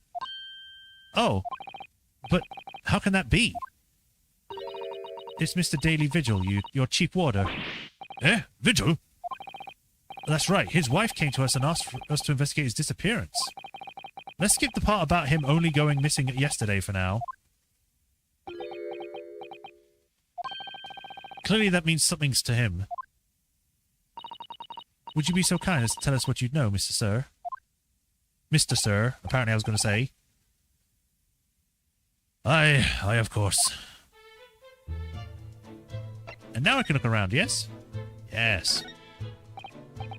This grandfather clock is... It's fitted with a terrifying blade that keeps dropping down. It's a model on the guillotine, a French execution device. You might have heard of it. And yes, before you ask, it can chop. Heads off, you mean? Heavens no! Carrots and parsnips and so forth. Oh. If you place a large carrot at the bottom there in the morn, by evening it'll have been cut clean in two. Oh well, that blade must have almost an indescribable edge on it then.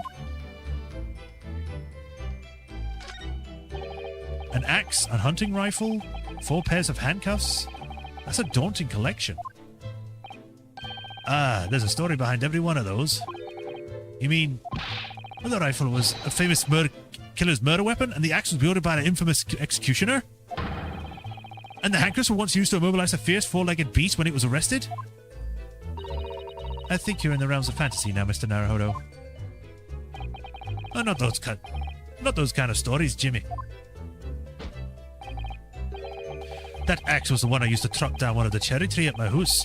Mrs. Kieran was in her best pleased. And the cuffs on the left are the ones I caught on my first burglar with back when I was a bobby.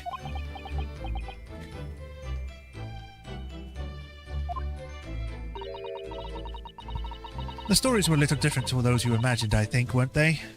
I almost made her Scottish then. Imagine a Scottish Suzato. Oh, Mr. Naruhodo. Yes, to my relief, and in some small way, my disappointment. That bird is, like, completely stuck in this cage. Jeez, get a bigger cage. I never expected to find a parrot in a prison. Must be the governor's pet. Given where we are, it's hard not to see the poor creature as a prisoner. Let me out. Didn't kill me. Ah! Has the bird learnt to mimic the plaintive cries of the inmates in the cells? Och, no. He was one of the 3 siblings, you see. And he still carries out the names of his 2 brothers like that all the time. Right. Let me hurt. Didn't it kill me? Aye, aye. I hear you, laddie. You want your dinner, eh? Didn't you do it? Wow. His bird name is Didn't He Do It. It's a very large cabinet full of papers, isn't it? It's labelled Inmate Register. Look. And all the files are in alphabetical order. That's 50 years worth of records on Barclay's inmates. Whether or not they're left alive after serving their term.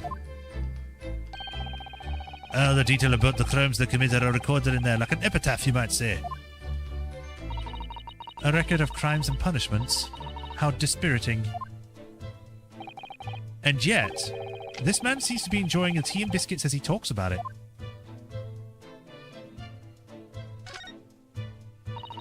I suppose they're all the former governors of Barclay Prison, are they? Either that or former inmates who the governor sent to the gallows. Oh dear, they all have such severe expressions. I really couldn't deny either possibility. Especially the one on the extreme right. His expression goes beyond severe into a whole new territory. That one's me. Ah! I'm terribly sorry, sir. Is it a prerequisite of the job, perhaps? Having a severe expression, I mean? Of course it's not. Although, it's taken into consideration. A lot. There's a deer head here. That deer has been staring at me for a while now. It has. The poor thing can't fit through the small hole in the wall, but it can get its head back out again either. But it can't. It's giving me a whole woeful, exploring look. It's not real, Mr. Naruhodo. It's stuffed. What? I mean, yes, of course it is. For a moment, I thought it was another assassin sneaking in via the ventilator. I don't like to say, but I think perhaps you need to reread The Adventures of Sherlock Sholmes. Random table there. Nothing about the window. I'm surprised we don't get to look out the window. We just like, there's the cemetery. We see the graveyard digger out there. He seems to be digging a hole, but not for anything in particular. I think for a plant. We understand that Mr. Vigil is the chief warder here at the prison? Aye, that he was. Strong sense of responsibility and dedicated to the job, no doubt about it. He was a fine warder. Sorry, did you say was? Aye, he doesn't work for you anymore. He left the job. Oh my! When was this exactly? There's a question. When was it about? It cannot have been less than 10 years ago now. What? 10 years ago? He stopped working here 10 years ago? Aye, as is minded. You ken I've never heard.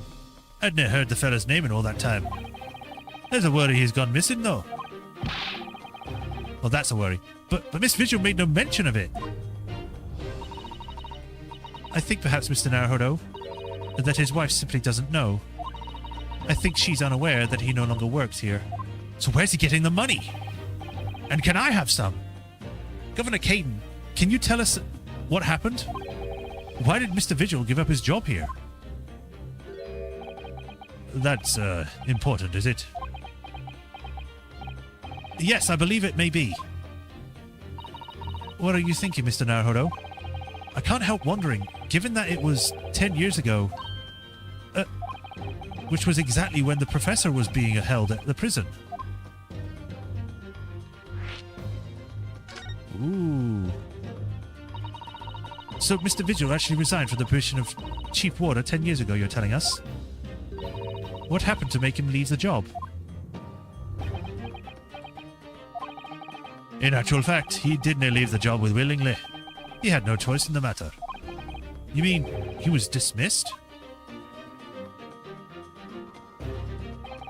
It was after a particular walk. Sorry? A walk? Aye, that was all word for it in there. A walk at the gallows. An execution? It was the job of the chief warden to prepare the gallows tree and oversee many executions, you see. Only Vigil did something unthinkable on that last walker he was manning. What did he do? I'm sorry, but I can't reveal that information. But I can tell you it's very rare for a chief warder to relieve of his post. But why would Mrs. Vigil know about it? She appears to be under impressions that her husband still works there. I wouldn't have cared anything about that, I'm afraid. Can you perhaps answer one more question about the circumstances of his dismissal? And what would that be, Hen? That last execution that Mr. Vigil was responsible for, overseeing, was it by any chance the professor's? My thoughts exactly.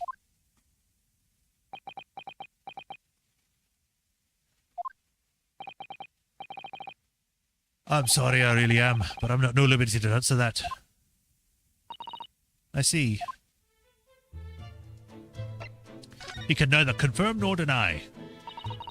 My father came to Britain all those years ago in order to study forensic medicine. But you seem to have been well acquainted. The dead room, the prison and the cemetery have a lot to do with one another. After all, they need fresh corpses for forensic research. Do you ken? Yes, I can imagine. The advancement of medical science is always particularly palatable. Your father worked in the laboratory just on the far side of the graveyard. In the basement of St. Sinner's. It's still in use today. St. Sinner's? That's come up before, I'm sure. Yes, that's right. We've been there. Mikotober and I have to use to ride in a carriage together and negotiate terms. For more fresh material, I suppose. Aye, and we used to sit in here for hours and gab on about distinctions and all sorts. Oh, it takes me back. Over a pot of tea and a plate of cuff biscuits, of course. How charming.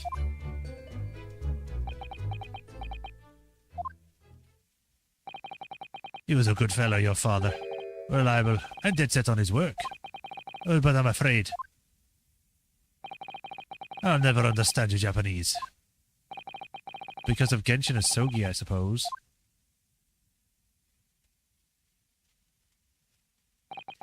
Well, I cannot tell you anything else. Thank you so much for your time, Governor. Oh, one moment before you're away, then. Or Hen. I'm sure I have it here somewhere. Ah, found it. Here, take this wee souvenir of yours to visit to for your visit to the prison. Waiting for him to do the Akuma pose. He'll do it eventually. Like when we're in court, he has to like beat up someone or something. It was the execution of the real Kazuma. This one's a fake. How dare he be fake? What is it? That's Vigil's dismissal notice. It's 10 years old now, of course. Oh my, are you sure?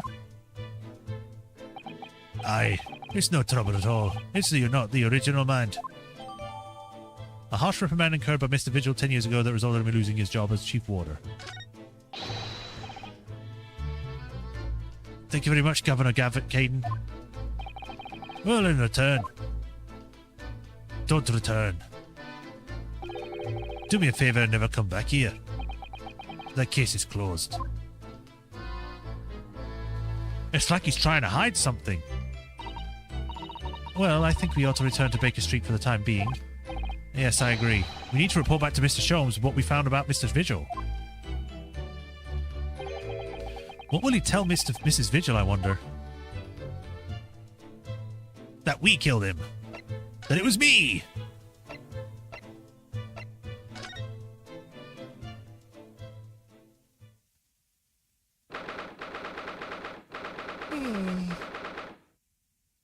But how is everyone today anyway? You're preparing yourself for it. Oh, yay. Is it going to be that Sholmes dies? Is it going to be that Iris dies? Do I die? And then I have to play as... I have to play as Susato again, dressed up as a guy. Don't forget to examine the dismissal notice. We're back. Hello, you two. It's not you, it's her. I thought you'd be back before long, so I baked some scones for us all. So that's what the delicious smell is. Greetings, my dear fellows. Your hair is now blue. What? I think your chemistry is actually kind of worked badly for you. Chief Warder Daily Vigil is relieved of his post, immediate effect, having violated Clause 132 of Her Majesty's Code of Conduct for Prisons. All rights to redundancy pay and other financial benefits are fully revoked. Aiding and abetting the escape from the prisoner of convict blank just prior to his execution. Details of his escape are still being investigated. Full cooperation with inquiries will be expected. Is this going to be his father then that actually managed to escape because of Barry? Or the other guy? Indications are that a jailbreak plot was conceived prior to the convict's incarceration. It's believed that the convict engaged in some form of negotiation with the prison staff in order to secure assistance. Full disclosure of information regarding these negotiations will be demanded.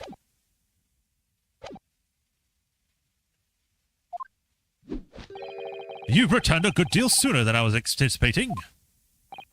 Hello, Mr. Sholmes. Hello, Mr. Sholmes. Say nothing. Your thoughts are written over your faces in any case. It turns out that it may have been advisable to test my hair correct color restoration tonic before application. Oh my. Pray tell me, what of a Ford Warder friend? Have you garnered some new information? Oh, yes, something very surprising, in fact. Though it's not as patch on your hair, to be honest. It most certainly isn't, but still, we discovered that... Sholmes? Oh, it's Gina. Drop everything, Sholmes. This is more important. Gina? I can't believe it.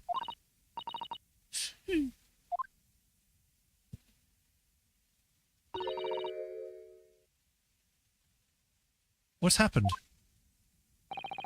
Clearly a very grave matter indeed. For Mr. Strahd made no mention of my hair whatsoever. Oh, wow, okay. It's the boss. What do you mean? Inspector Gregson? The boss is... He's dead. Oh, okay. What? They just found his body, shot with a pistol. What?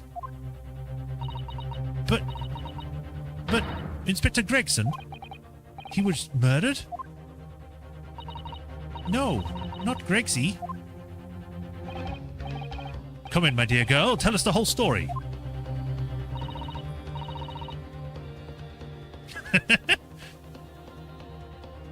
Yeah, I can see why everyone was like, get ready for it.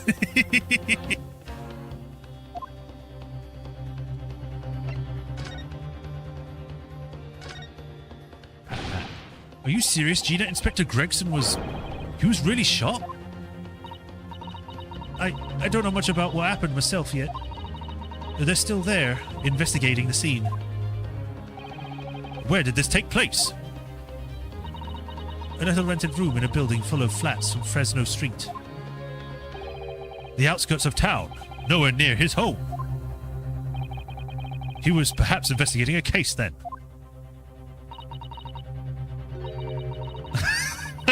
It's laughing not because of like, it's funny. Laughing because it's like, oh, okay. That was like a huge drop thing. Considering, you know, Gregson's been here since the first game, so, you know. The thing is, no one at Yard knows nothing about no case around here. Oh, how strange. The boss was... He was so good to me. I know I ain't up to not much yet, but... One day I was going to show him. I had become a proper detective. Oh, Ginny.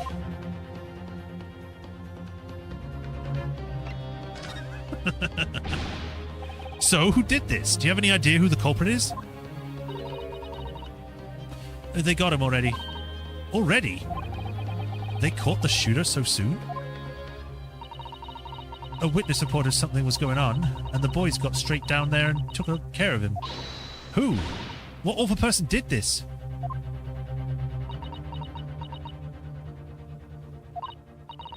I still can't believe it myself. Gina?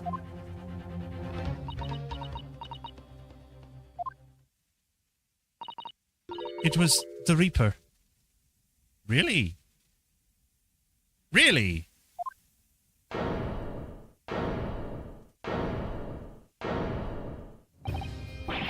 Wait a minute. You don't mean... They arrested Lord Van Zeeks for it. That's right. That Reaper bloke's gone and shot the boss. No. Lord Van Zeeks? Well then.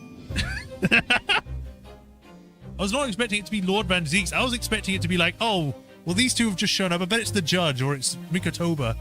But no, it's not. It's neither of them. Okay.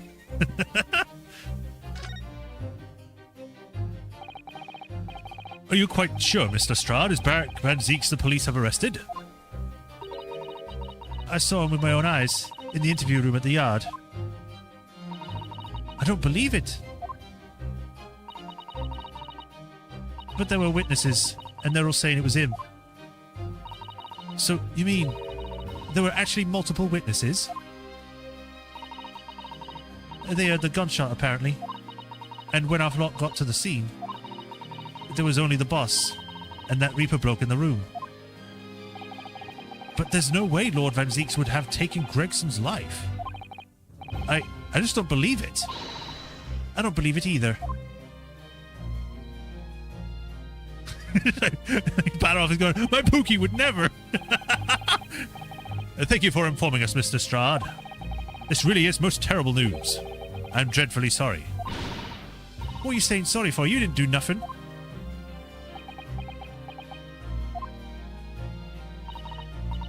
Well, anyway, I'm taking a cab over to the scene right now. Please come and all as soon as you can. You gotta help. Well, this definitely, like, we're investigating a guy that went missing and now all of a sudden Gregson's dead. Okay. It's the detective's lot to appear wherever some sinister plot has unfolded. Little wonder we all look haggard. Sometimes these things are almost too much for the nerves. Mr. Sholmes. What use is there in being a great detective if I failed to see something like this coming, hmm? How can I let this happen to Gregson? To Gregson!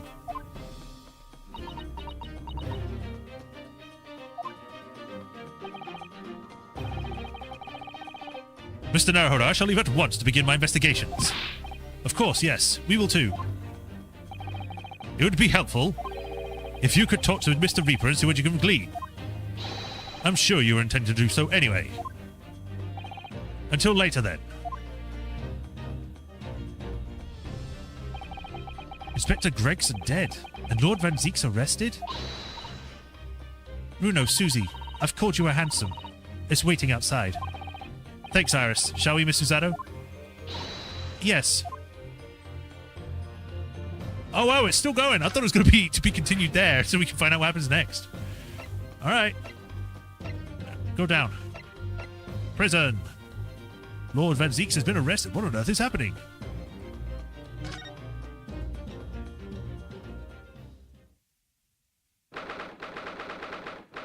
First of November, local prison, cell 1.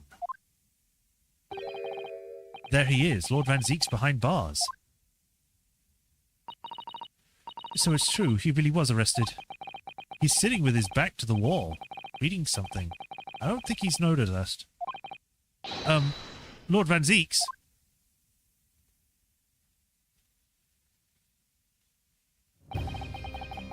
Fancy meeting you here. The last place on Earth I'd like to be, with the last person on Earth I'd like to see. I couldn't very well not come. We heard what happened. That Inspector Gregson was... Go home. This has nothing to do with you. But Forgive me, Lord Van Zeeks, but I must disagree. Inspector Gregson was very helpful to us on a number of occasions. We were indebted to him. At the very least, we owe it to him to find out the truth about his death. You must help us with our investigations, please. There's really nothing I can tell you. What were you just reading in the back of the cell there? Was it something related to the case? This. The Yard isn't quite so cavalier with its information as to share case details with a suspect.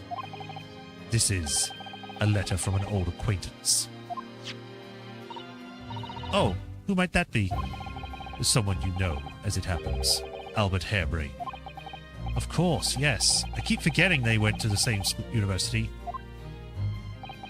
And I would like to read my correspondence in peace. So let's get this over with, shall we? What is it you want to know? Strange. I mean, let's face it, Lord Van Zeeks never minces his words.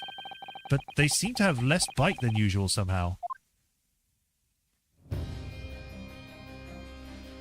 Well, that's when we come back. We don't have it yet. Everyone's like, oh, it's coming, and it's like, wait a minute, no, it's next time. I'm like, what? What's going on? Alright, let's show him a bunch of stuff first. I think you know what this was worn by people in my country show that they're defense lawyers, don't you? And I think you know what I believed in you to be merely playing at a lawyer craft, initially. But it would seem your armband may actually imply some dormant talent after all. Lord Van Zeeks, do you mean... Let's hope you wake up soon. Yes, I was clearly daydreaming. I almost thought I got a compliment there.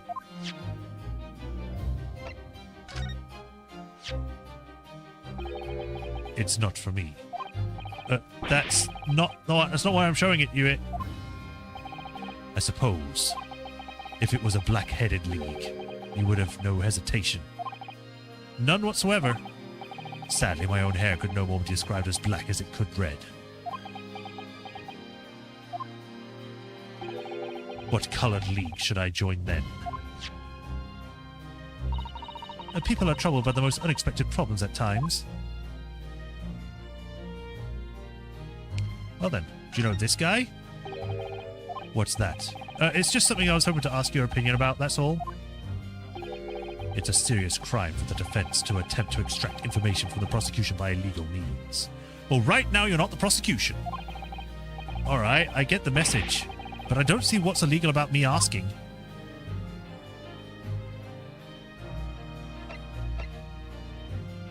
I don't think any of this is prevalent right now. Let's just go straight to the conversation.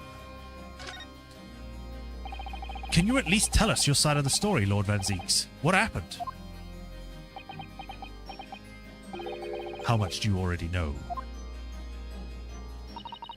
We know that the inspector was shot dead in a small rented room on Fresno Street, and that you were found there by the police when they arrived at the scene and immediately arrested. We were told that there was nobody else in the room and that some witnesses heard the gunshot. And then you're well informed. And there's really nothing I can add. The truth is, I don't know what happened myself.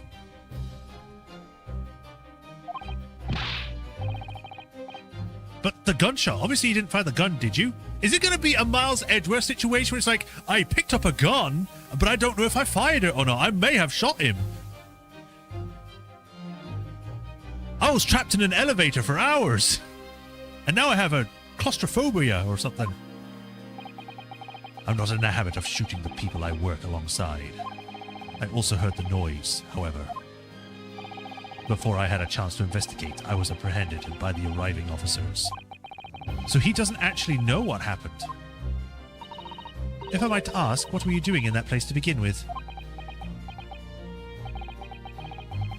I don't need to answer that. Oh. After all, you're not representing me. He's going to need a lawyer, though.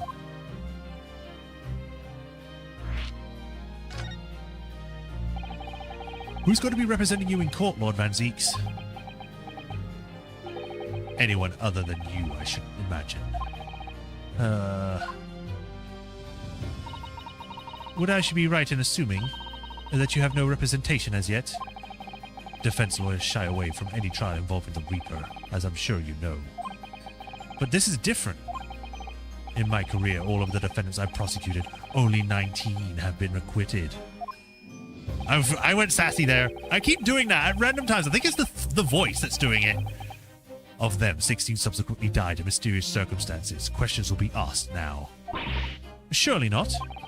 I assure you, no defense lawyer will want to touch me with the end of a barge pole. But you didn't actually have anything to do with those people's deaths, did you? It's been 10 years now that I've been known as the Reaper of the Bailey. Believe me, nobody wants to know the true identity of this killer more than I, however. It seems things may come to a head before I have the chance to uncover the truth about that. What does he mean by that?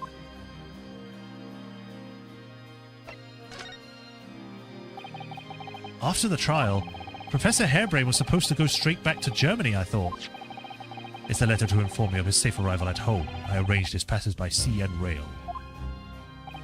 It's a relief, I must say. He should now be beyond the reaches of the Reaper. Because the Reaper doesn't follow people abroad, you mean? Yes, so it seems. Your stooped little Nipponese friend, for example. You told me he was keeping well in Japan when I acquired the other day. Yes, that's right. He's an author now, happily working in Tokyo. So Professor Harebrain is safely back in Germany now? He is.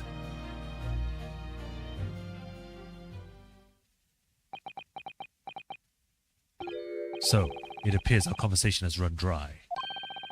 There was a 2-second silence, that's all. Well, in any event, if you'll excuse me now, I wouldn't like to detain you. I was wondering, Lord Van Zieks, if you'd like... I'd be happy to advocate for you. You trust me, do you? Yes. I've heard you speak many times in court. I've seen how you treat people. How you throw glasses about and hit them willy-nilly. Sometimes you even almost kill people with it. I wouldn't put it past you. So I'm quite sure that you would never have taken another life. That's what I meant, yes. It's just my feelings can't be used as evidence in a court of law, sadly. It's a very gracious offer, however. I trust no one. What? Not the police, not the judiciary, and not you Nipponese. But please...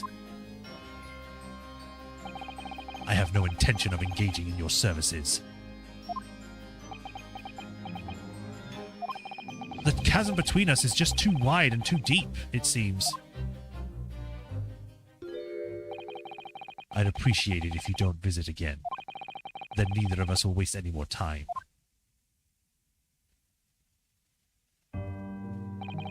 Perhaps we need to dig up a little deeper and find out more about Lord Van Zieks and what happened to Inspector Gregson. Okay then. Fresno Street Room. See the crime, a hidden room accessed from a small alley off Fresno Street in a quiet part of London. This is where Inspector Gregson was killed. We must investigate at once.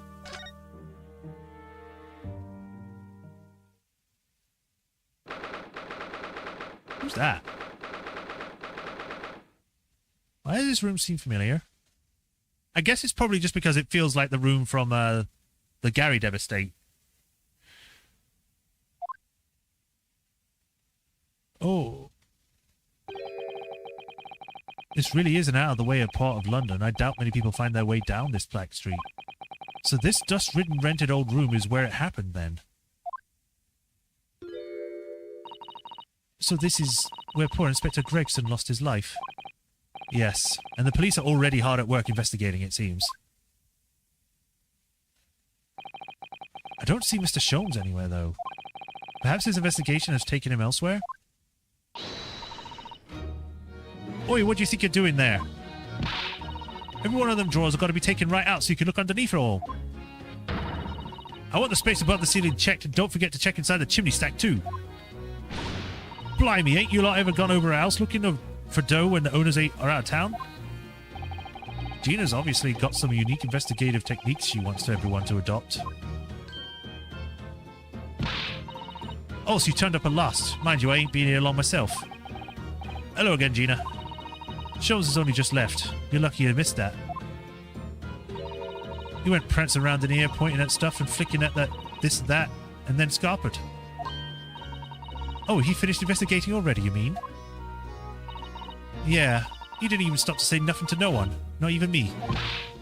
Gina, would you mind if we investigated too? Listen, Otto. You're a lawyer, right? Yeah? Why?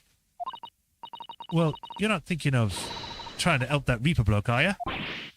Oh, poor Gina. She's never going to forget, is she? The trial will haunt her forever.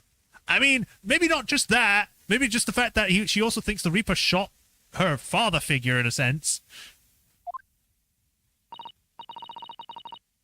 Gina, if you don't mind me saying, if Lord Van Zeeks really is responsible for this crime, he will be duly and fairly judged in court. I suppose you're right, yeah. Go on then, Otto. Get investigating.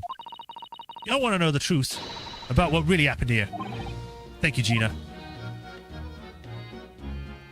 Whew. All right. Let's see what she's got to say first. Gina, was Inspector Gregson... Gina, what was Inspector Gregson doing here in the first place? That's what I want to know. It's what, half a year since I got out of the clink? That's when I decided to give up me diving and become a detective instead.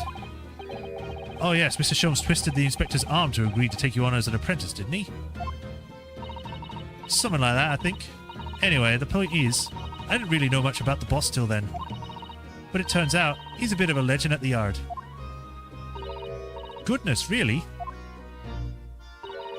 They say he managed to solve some really tricky cases. Just like that. He did? Yep. And ever since then, he started going on all sorts of investigations, but always on his own. No one else at the yard even knows what half the cases he's working on are, apparently. That's not how it's supposed to work, is it?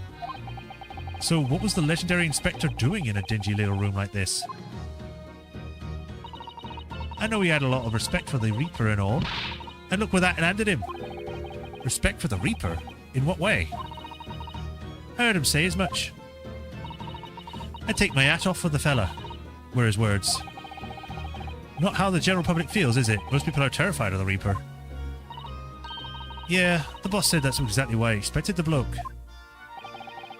I didn't realize Gregson held the Reaper in quite such high regard.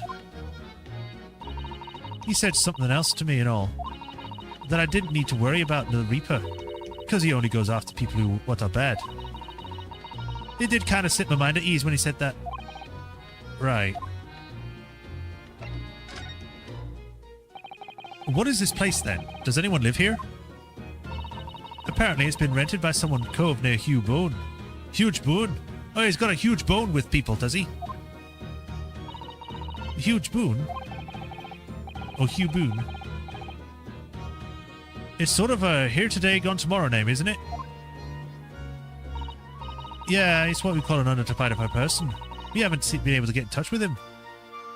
And it turns out it's the water from the prison. I see. Well, judging from appearances, I'd have to say this place hasn't been lived in for a long time, if ever. Right? All the lads at the yard piled down to get stuck into the investigation. But there's so little here, no one's know what to do with themselves.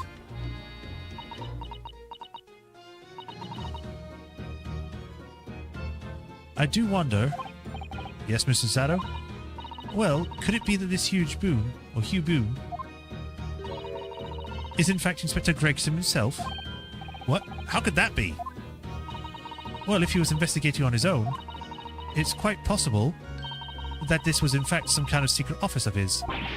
I'd never even considered that.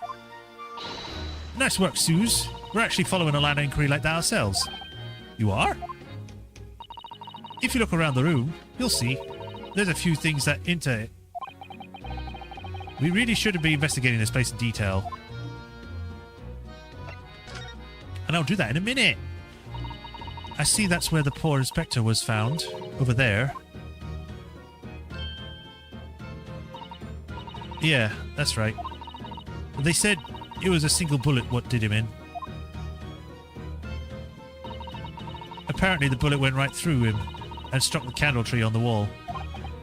Oh yes, it's been blown one of the candles apart completely.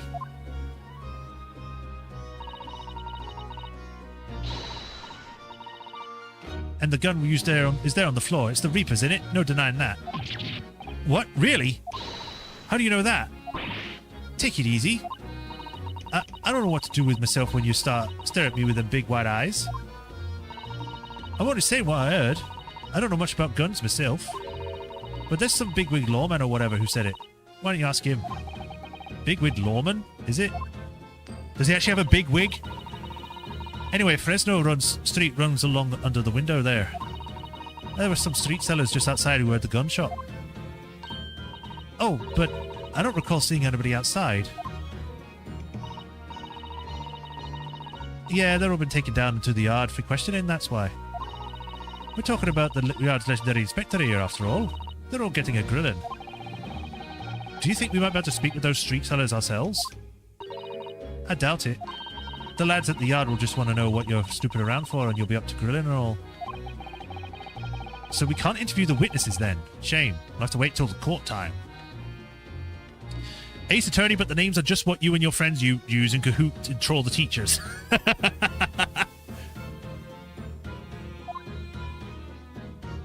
Alright, time to examine the place. What are these? Nothing of importance, I guess. They look like shelving units.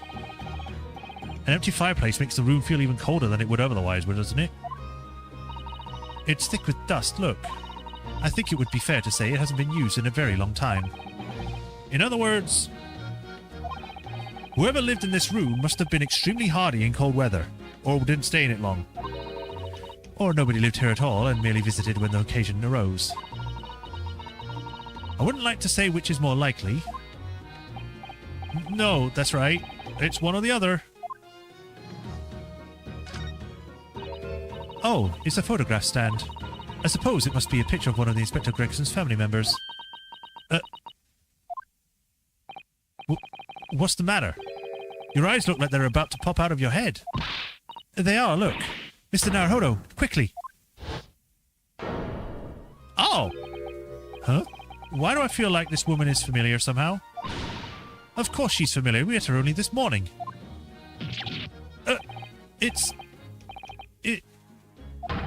Mrs. Vigil! Mrs. Virgil! I am the storm that is approaching! Ah, I kill everyone! This makes no sense. Why would there be a picture of Mrs. Virgil in here?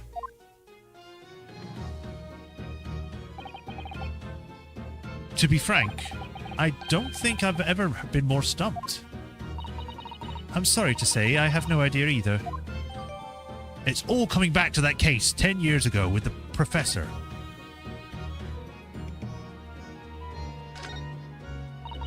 This looks like some sort of notice board or something.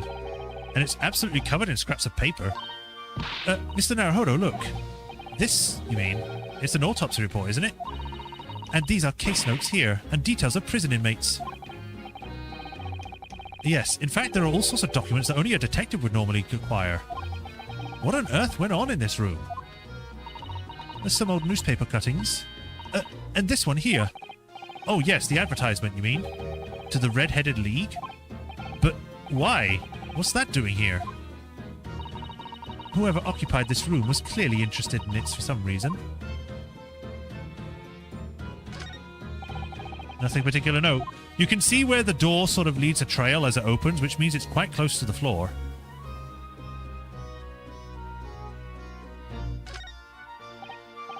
Excuse me. Oh, Inspector. Oh, sir. Poor man, he can't possibly be able to focus on investigating when he's so upset. I immediately called her Mrs. Virgil again. That's not on purpose. It's not on purpose.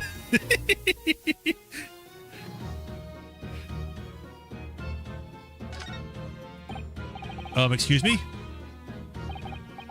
Sorry, sir. Can't see a thing, sir. Too many tears, sir. Right. Perhaps I'd better leave you to your work, then.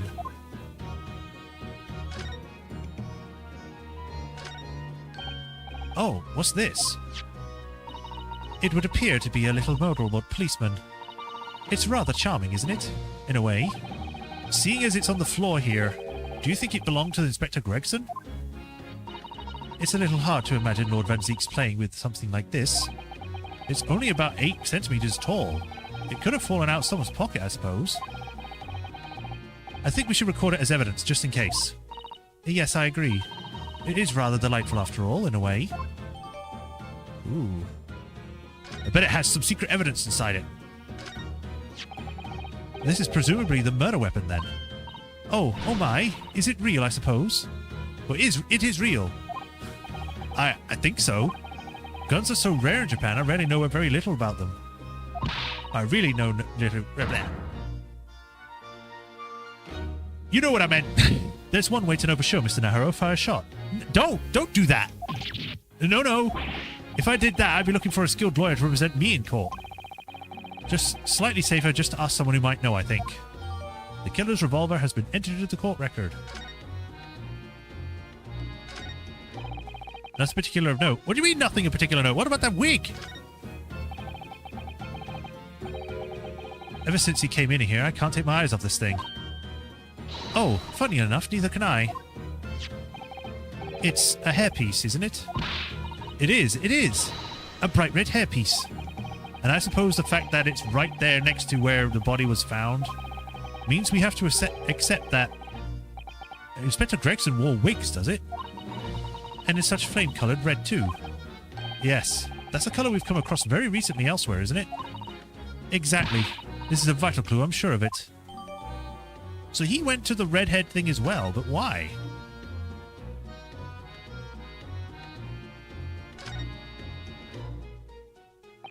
So I suppose this is where the victim... That's right, the rope is laid around the body to show exactly how it was found. Kind of looks like a octopus or like a jellyfish on one side. Poor Gregson. Inspector Gregson himself was already taken away. And would probably be under Dr. Sai's scalpel by now, if not for what happened last week. From what the shape of the rope, it would appear that the Inspector was curled up in a ball.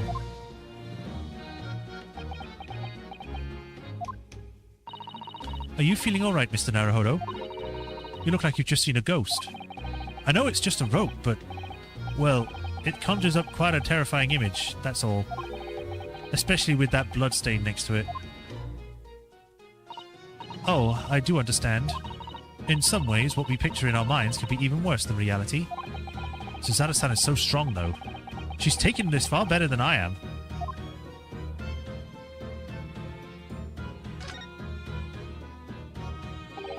The top of one of the candles has been... handle holder has been completely blown off. Yes, there's wax spattered on the wall behind it, look. I suppose if a bullet had hit it, it does sure seem likely that the bullet hit the candle, having first passed through the inspector's body. Ugh. Now that the wax on the wall looks like blood to me. Ah.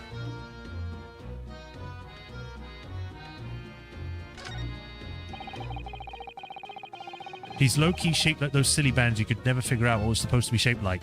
Oh, God. Somebody's very haphazardly nailed these boards over the broken glass, haven't they? You couldn't even really call it a window anymore. Well, if you remember the window in Mr. Natsume's room, that was totally blocked up with bricks. This one does at least let some light in, so you should say nothing more about it. I'm starting to feel even more sorry for Mr. Natsume now.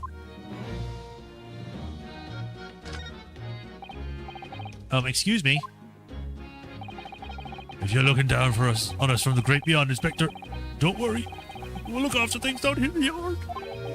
I've interrupted some deep thoughts there. Alright, well, I don't see anything else that stands out. The thing doesn't show anything more. I wanted to go to the next side of the screen, not look over there. Yep, so time to look at the items we have.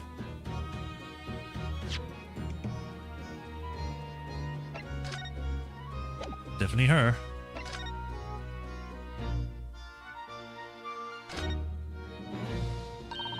The helmet of the charming policeman appears to be a little worse for wear. I'm not convinced about the charming part, but yes, you're right. The head part looks like it's been fairly heavily manhandled. Almost as if somebody has enjoyed twisting it around and around for fun. Shall we try twisting it around and around too? For fun? Uh-oh. What's that? It appears to be some sort of key. But it's tiny, though. It could be a key for a door, not at that size, or it couldn't be. So what is it for, I wonder? It's a key. It's a key to my heart. Or is it a gun, because it's got a hole in the bottom? This looks like some sort of key. Yes, it does. A very tiny and simple key. What's a little key doing inside a figurine of a policeman in the first place? And what's it for?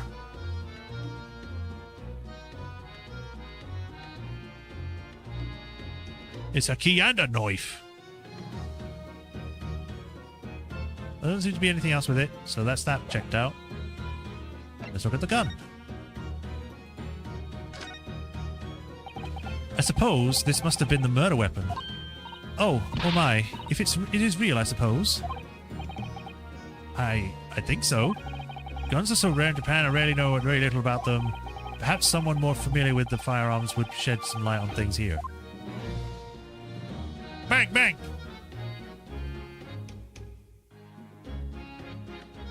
I guess there's nothing I can really look at this then.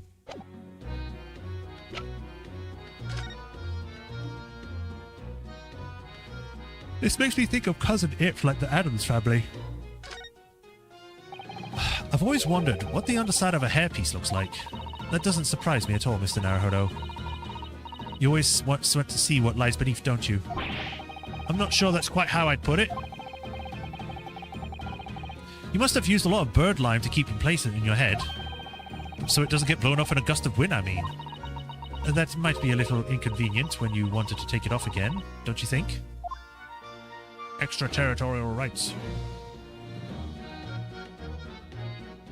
A knife cannot be a key. I beg to differ.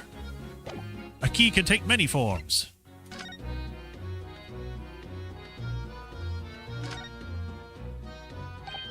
Ah, there are some black marks here, look. Yes, they look like some sort of scorch marks. So perhaps the bullet struck the candle here, do you think? It's only this one candle that's been cracked in half, it seems. Yes, I think you might be right. The firearms are rarely used by criminals in Japan, so I'm afraid I'm not particularly knowledgeable about them. Anything... So could the bullet be in the wall?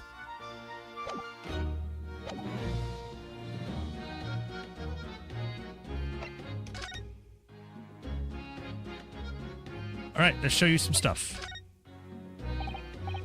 Gina, what do you make of this? What is that? Evidence? Work something up on what happened, have you? Oh, no, not exactly.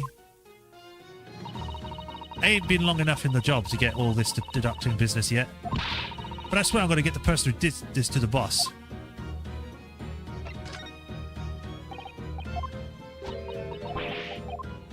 Blah, blah, blah. Know anything about guns? No.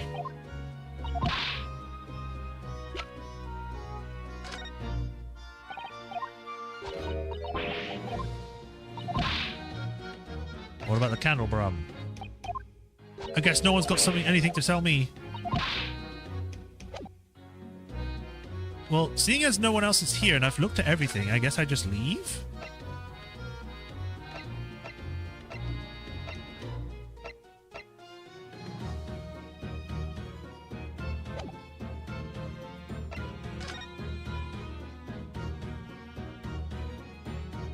Let's quickly check in just in case.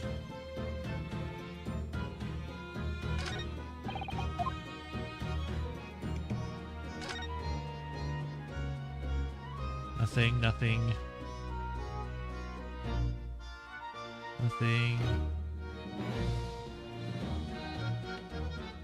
I'm just like imagining like Sholmes hiding, but he's like down here just staring at the camera. That'd be weird. Kind of funny though. Yeah, there doesn't seem to be anything of note. So I guess I go somewhere else for the moment.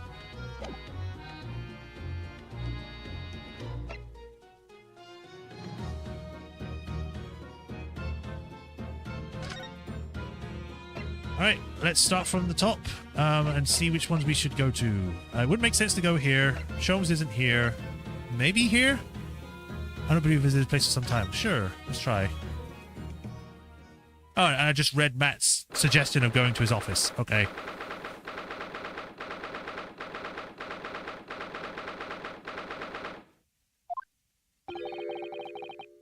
You've made good time. I took an express train back to London. I don't know who this is. I can hear Lord Strongheart, can you? Yes, it sounds as though he's talking to someone. Oh! Is everything in place? I had a private compartment of the train so I could check all the paperwork. It's Kazuma-sama.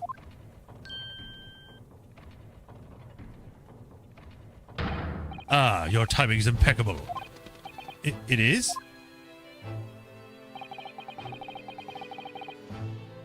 No doubt you've heard the sickening news about the Reaper's latest devilry.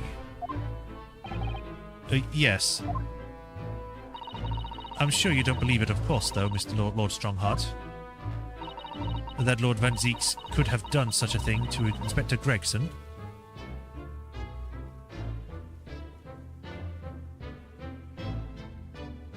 I took an express train back to London. Voice for Kazuma. I didn't know who it was, so I just threw a random voice out there. I believe only in the facts. And the facts in this case point to one thing.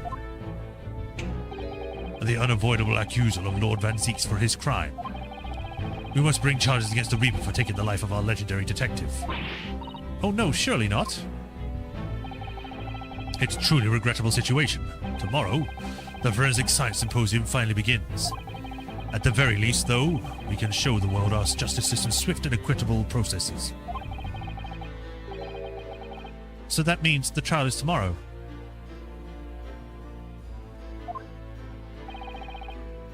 Precisely. In fact, this is a fine opportunity for introductions. Kazuma. Ah, but of course, you're already acquainted, aren't you? I thought you said you didn't know where he was. How did you get in contact with him? Mr. Asogi will be present at tomorrow's proceedings, leading the prosecution. Wait, what? Kazuma? As I'm sure you're aware, he's a very capable practitioner of law. Yes, in defense lawyering.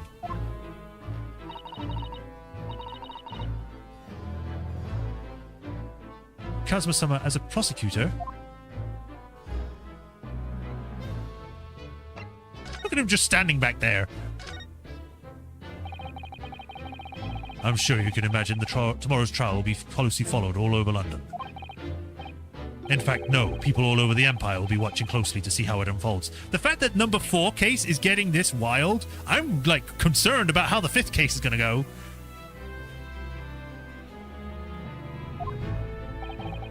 But there's no salvation for anyone in a trial prosecuted by the Reaper of the Bailey. And now, the Reaper himself must stand in dock. Quite so. The public wants answers about the Reaper. Answers about how and why those who escaped conviction subsequently died under mysterious deaths. But Lord Van Zieks firmly denies any involvement in such matters. And there have been thorough investigations that have proven to be innocent.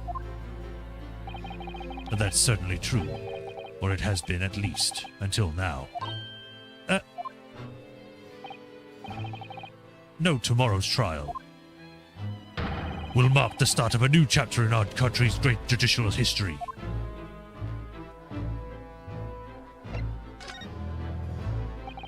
So, Kazuma will be prosecuting tomorrow? That's right. But he's a defense lawyer, Miss Lord Strongheart. Accomplished young lawyer practitioners cannot pick and choose their roles. Yes, they can. And imagine what it would mean for the prosecution to know the strategies commonly employed by the defense. A devastating combination, wouldn't you agree? Absolutely. How much longer of this do we have left? Because we're starting to go quite a bit over time now.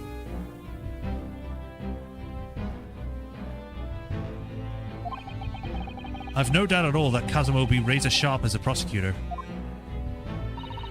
But why Kazuma-sama? There are surely many other highly skilled prosecutors in Great Britain. It was a personal request. I asked for to be assigned to the trial. You asked for this? But why? It will become clear tomorrow. I'm guessing you intend to stand for the defense, don't you? Although, the Reaper appears to be turning down all offers of representation. Almost done, okay. I'm surprised such a personal request would have been upheld. It seems unprecedented. Quite unexceptional, in fact. You are quite right, Mr. Mukotoba. Tomorrow's trial will be unprecedented and exceptional in every way. After all, the accused is one of Britain's greatest prosecutors, the pride of the Empire. It would be unwise to give the public a reason to perceive it as a judiciary closing ranks. So that's why you're happy to let a foreigner handle the prosecution? Ryunosuke, let's see how your skills have been honed. After practicing law in this land for so many months. Kazuma, I don't understand why you're being so hostile to me now. This isn't going to end well, my friend.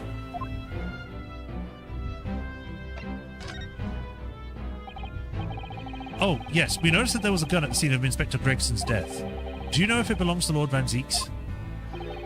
And that would be a question for the lead detective investigating the scene. Well, the thing is, she wasn't sure, so she told me I should ask somebody higher up who might know. And that's right, Mr. Naruhodo. Be direct. It's certainly a model that is issued to all personnel involved in law enforcement, yes. Which includes prosecutors, as I'm sure you can imagine. In that case, it could actually have belonged to the victim. No, Gregson had his gun on his person. What about Lord Van Zeek's? He claims it's currently not in his possession. What? According to his story, he lost it. In short, it's more than a little suspicious. But just because the man and the gun in question is the same type as the defendant's, there's no proof that it's actually his. No, of course not. But the serial number would. Unless we're not tracking those at the moment. But nevertheless, the situation is grave for Lord Van Zeek's. Let me present some things. I'll show you this. Blah, blah, blah. Doesn't care. Do you know about this toy? That toy is immeasurable. I don't care. What about this gun? The gun, I don't care.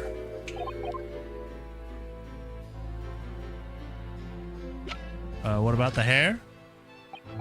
I don't care about no hair. I've got enough. What about the candelabra? Candelabras have too many points, I think. I guess I'd just leave. There's nothing else to talk about. Unless I look to him in the background. Oh, I can. I'm sorry for all the worry I've caused you, but it'll be all right now. Has your memory completely returned? Yes, completely. I remembered everything. Including what I was coming here to do. Right. Kazuma-sama, I can tell you now how happy I am to see you alive and well like this. But how did you come to be here in London when you were suffering from amnesia? It was the voice. This past year, I've been hearing it in my head constantly, saying the same thing over and over. Go to London. That's where your destiny awaits. It was that voice that guided me here to London. Excuse me. I'm so sorry for what has happened. And then he gets evil Kazuma songs. Anyway, my memory might have returned to me, but there's something that won't return to the way it was before. Huh? What do you mean? I'm a prosecutor now, so I'm sure our paths will cross again very soon.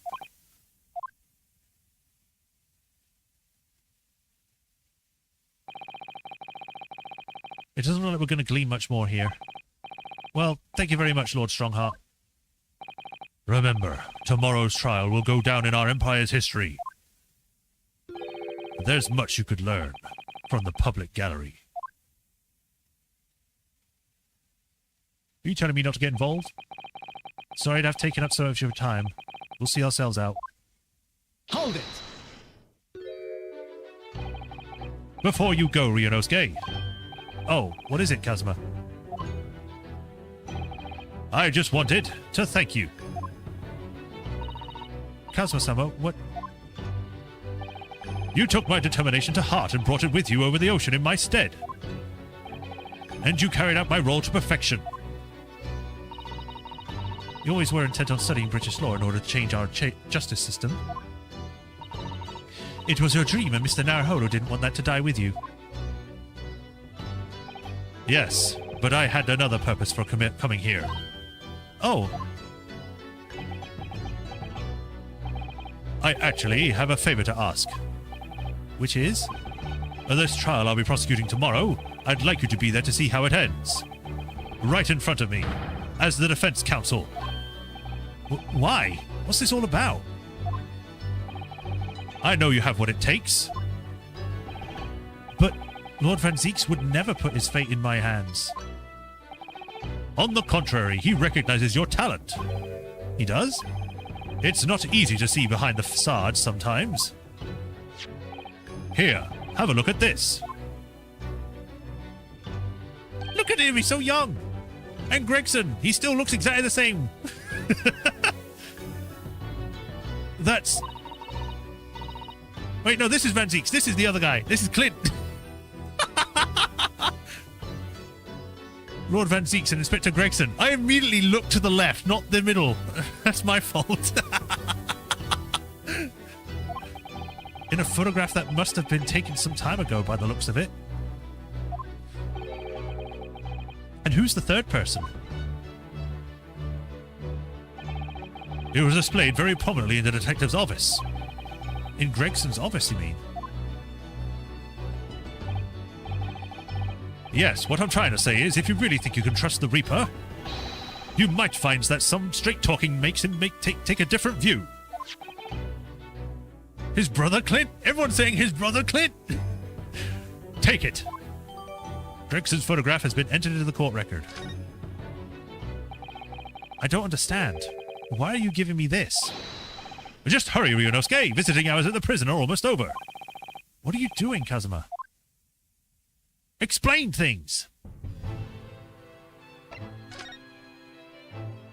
All right, to the prison. The moment has arrived.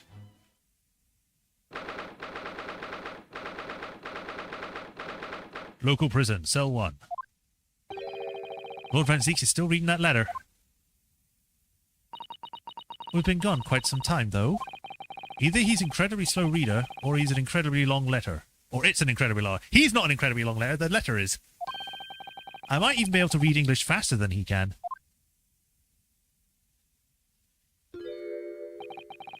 I was intending to ignore you entirely. But I can't turn a deaf ear to such an insulting Nipponese. Oh, sorry. I didn't think you'd hear that. I had the case notes brought to me in secret. I was reading them to pass the time. You can do that? Yes, we heard that your trial is set for tomorrow. Which is none of your business. So, have you found a lawyer? How many times must I reiterate the same thing? This has nothing to do with you. In other words, no. We were just talking to Lord Strongheart and the prosecutor for your trial has been decided. I'd expect nothing less, though I have no idea who it is. It's going to be Kazuma Sogi. Sogi. That made the color drain from his face. Well then. It seems I'm gonna have to engage in conversation with you again after all.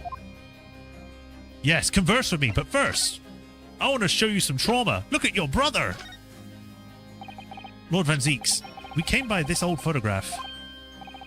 Where did you get that?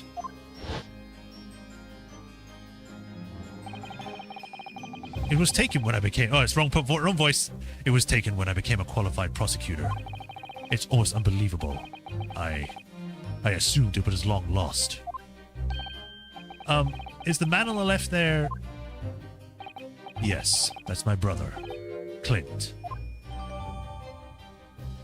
The person on the left is Lord Clint Van Zeeks. It had to be, really. Apparently, this picture was prominently displayed in Gregson's office. He had a deep respect for you, you know. Were you aware of that?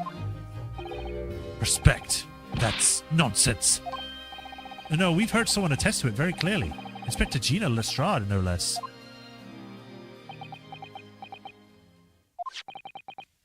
Well, maybe once, yes. There was a time things were like that. We were brothers in arms, jovially discussing the future of justice and other such lofty subject matter. That was a nice glimpse of the past. I thank you.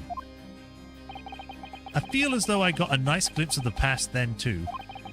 There was a glimmer of light in his eyes, a brief twinkle, an insight into the true nature of this man known to all as the stone-cold Reaper of the Bailey. Gregson? That's not Gregson. They're my brother Clint.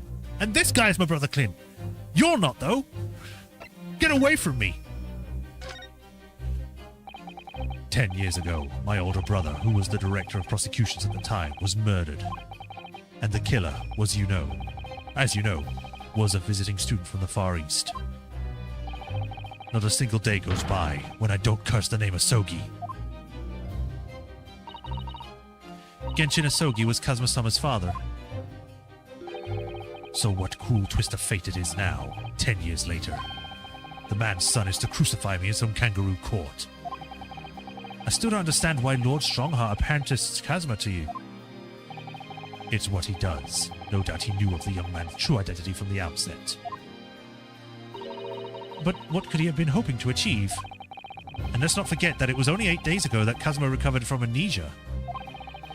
Why would Lord Strongheart assign this child to somebody like that? Asogi. That name is the very epitome of my bane. The bane that is you Nipponese. Right, your hatred of all us Japanese. Oh, come on! I thought we were done. You're giving me more stuff to do. It's getting overtime. We're almost at 9. We're almost reaching the 3-hour mark. I'd only just been appointed as a prosecutor when it happened 10 years ago. My brother Clint, the director of prosecutions, was hunting down a mass murderer. The so-called professor, assigned to the investigation as his partner, was a certain visiting student dispatched from Scotland Yard. And that was Genshin Asogi. Exactly. I developed a deep respect for the man. He seemed noble-minded and chivalrous in the extreme to me. But none of us saw the true nature of the man. So I lost everything when it happened. My esteemed brother, the people I believed in. Any semblance of right prevailing over wrong. Oh, how awful. To avenge my brother, I prosecuted in Asogi's trial. It wouldn't ordinarily have been allowed, but I beleaguered the ascribed prosecutor until he consented. What do you mean by the ascribed prosecutor? The man in charge of the Professor Case inquiry, Lord Mael Strongheart. Wait, what? Lord Strongheart? He was a highly accomplished prosecutor, but he agreed to relinquish the trial to me and act as my advisor instead. Since that time, he's the one person to whom I felt indebted. I'm sure he must have seen your zeal for the case and recognized your potential as a prosecutor. Anyway, time passed, but then earlier this year, who would arrive in London but you? And of all things, as a lawyer. I felt your animosity the first time I ever faced you in the courtroom. Your obvious deep loathing of us Japanese. I kept telling myself it was illogical. But for so many years, the hatred that festered inside me, and I could no longer control it. And I can understand why. Now I know the history. But in the same way that I've long felt the Nipponese to be the bane of my life. To Kazuma Asogi, I am the bane of his.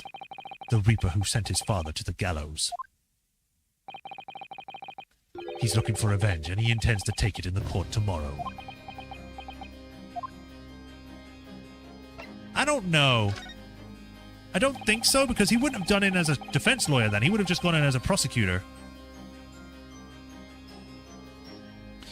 Gregson's transfer to the Paris police prefecture had finally been arranged for the coming month. But he'll never make it to France now. It's a tragedy. Oh, yes, come to think of it, he did mention something about that, didn't he? I wonder, does it happen often? Being transferred internationally, I mean. It's the first time I've ever encountered it. Oh. The Paris police were welcoming an English detective is inconceivable. Yes, especially the French. We have a long-standing rivalry. The damn French! Not that there's anything wrong with French, I actually like French food.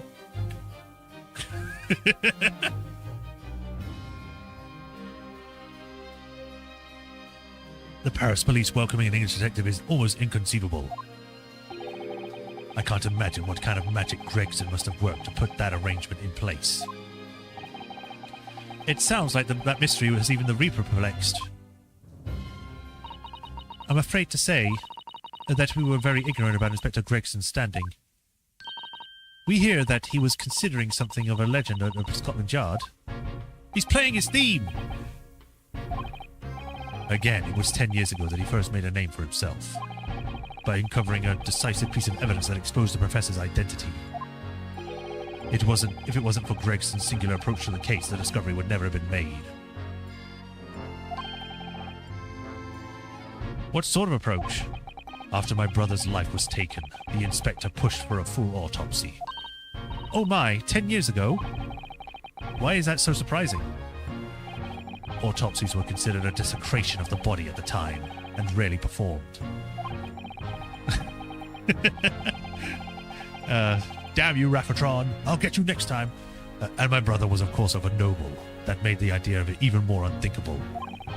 But something Gregson had dug up in investigations had made him determined it was necessary. His powerful conviction somehow influenced the House of Lords, and as a result, I could avenge my brother's death. So, you must have had a great confidence in the inspector's abilities then. And it's even more inconceivable that you would have taken his life. Inspector Gregson. Your gun. About the gun used to shoot the inspector that was found at the scene. Ah, yes. That's not mine. Really? Because common opinion seems to be that it is. What do you expect me to say to that? I don't know. Lord Strongheart informs us that you can claim to have misplaced your claims that you that you claim to have misplaced your firearm. As embarrassing as that is, I'm afraid it's true. Kazuma stole it. When did you lose it then? That I don't know. Oh! I issued with a revolver when I first became a prosecutor 10 years ago. I must have stowed it somewhere, I suppose. Or left it somewhere, perhaps. So you don't carry it around usually, then? We have something in common with Lord Van Zeeks, after all, Mr. Naruhodo. A talent for misplacing things. No. There is nothing to do with me. Don't drag me into it. Don't make the mistake of associating me with this Nipponese. Oh dear. The rift is very wide, isn't it? So it's not decisive evidence, clearly. But it doesn't look good, that's for sure. And then they find another gun. Mr. Naruhodo. Oh, that's the first time he's ever used my actual name. That's why I made it sound like he was pushing out like a stone. I've lost all confidence in my country's justice systems. I don't trust the police, the judiciary, or lawyers. But there's still one thing I'm willing to believe in. What's that? That which you see in the eyes of another across the courtroom. A simple determination to know the truth. Lord Van Zeeks. From the very first time we clashed in the Bailey almost a year ago now, I couldn't deny it, even though I dearly wished I could. Here is a loathsome Japanese who has absolute integrity as a lawyer.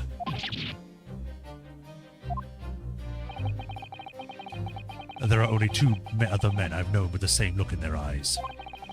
My brother Clint and Genshin Asogi. I nearly keep saying Genshin Impact. Damn that game. The man he idolized and the man who betrayed his trust in the most hideous way. When you showed me that photograph just now, it reminded me. You mean this photograph? He just keeps bringing it up. You mean this one with your brother in it? Back then, I was able to laugh. I was free of the shackles of mistrust that plague me now. I looked to the future with hope. Since then, I have protected myself against betrayal by refusing to trust anyone. But at times, the mire into which I've sunk makes it almost impossible to breathe. I'm so sorry. So, Mr. Naruhodo, I want to believe in that look in your eyes. I need to believe in it. In tomorrow's trial, will you advocate for me? This feels like a real Van Zeeks moment, because he's just like, it feels like the first moment he's actually said something that's kind of real, I guess is the way I'm trying to say this. Of course I will. It would be an honor.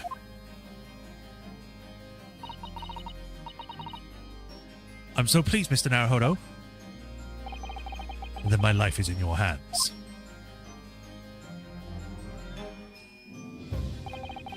For Lord Van Zeeks, that must have been an incredibly hard thing to ask, which is why I simply cannot let the man down. Tomorrow, in the Old Bailey, against my old friend, Kazuma.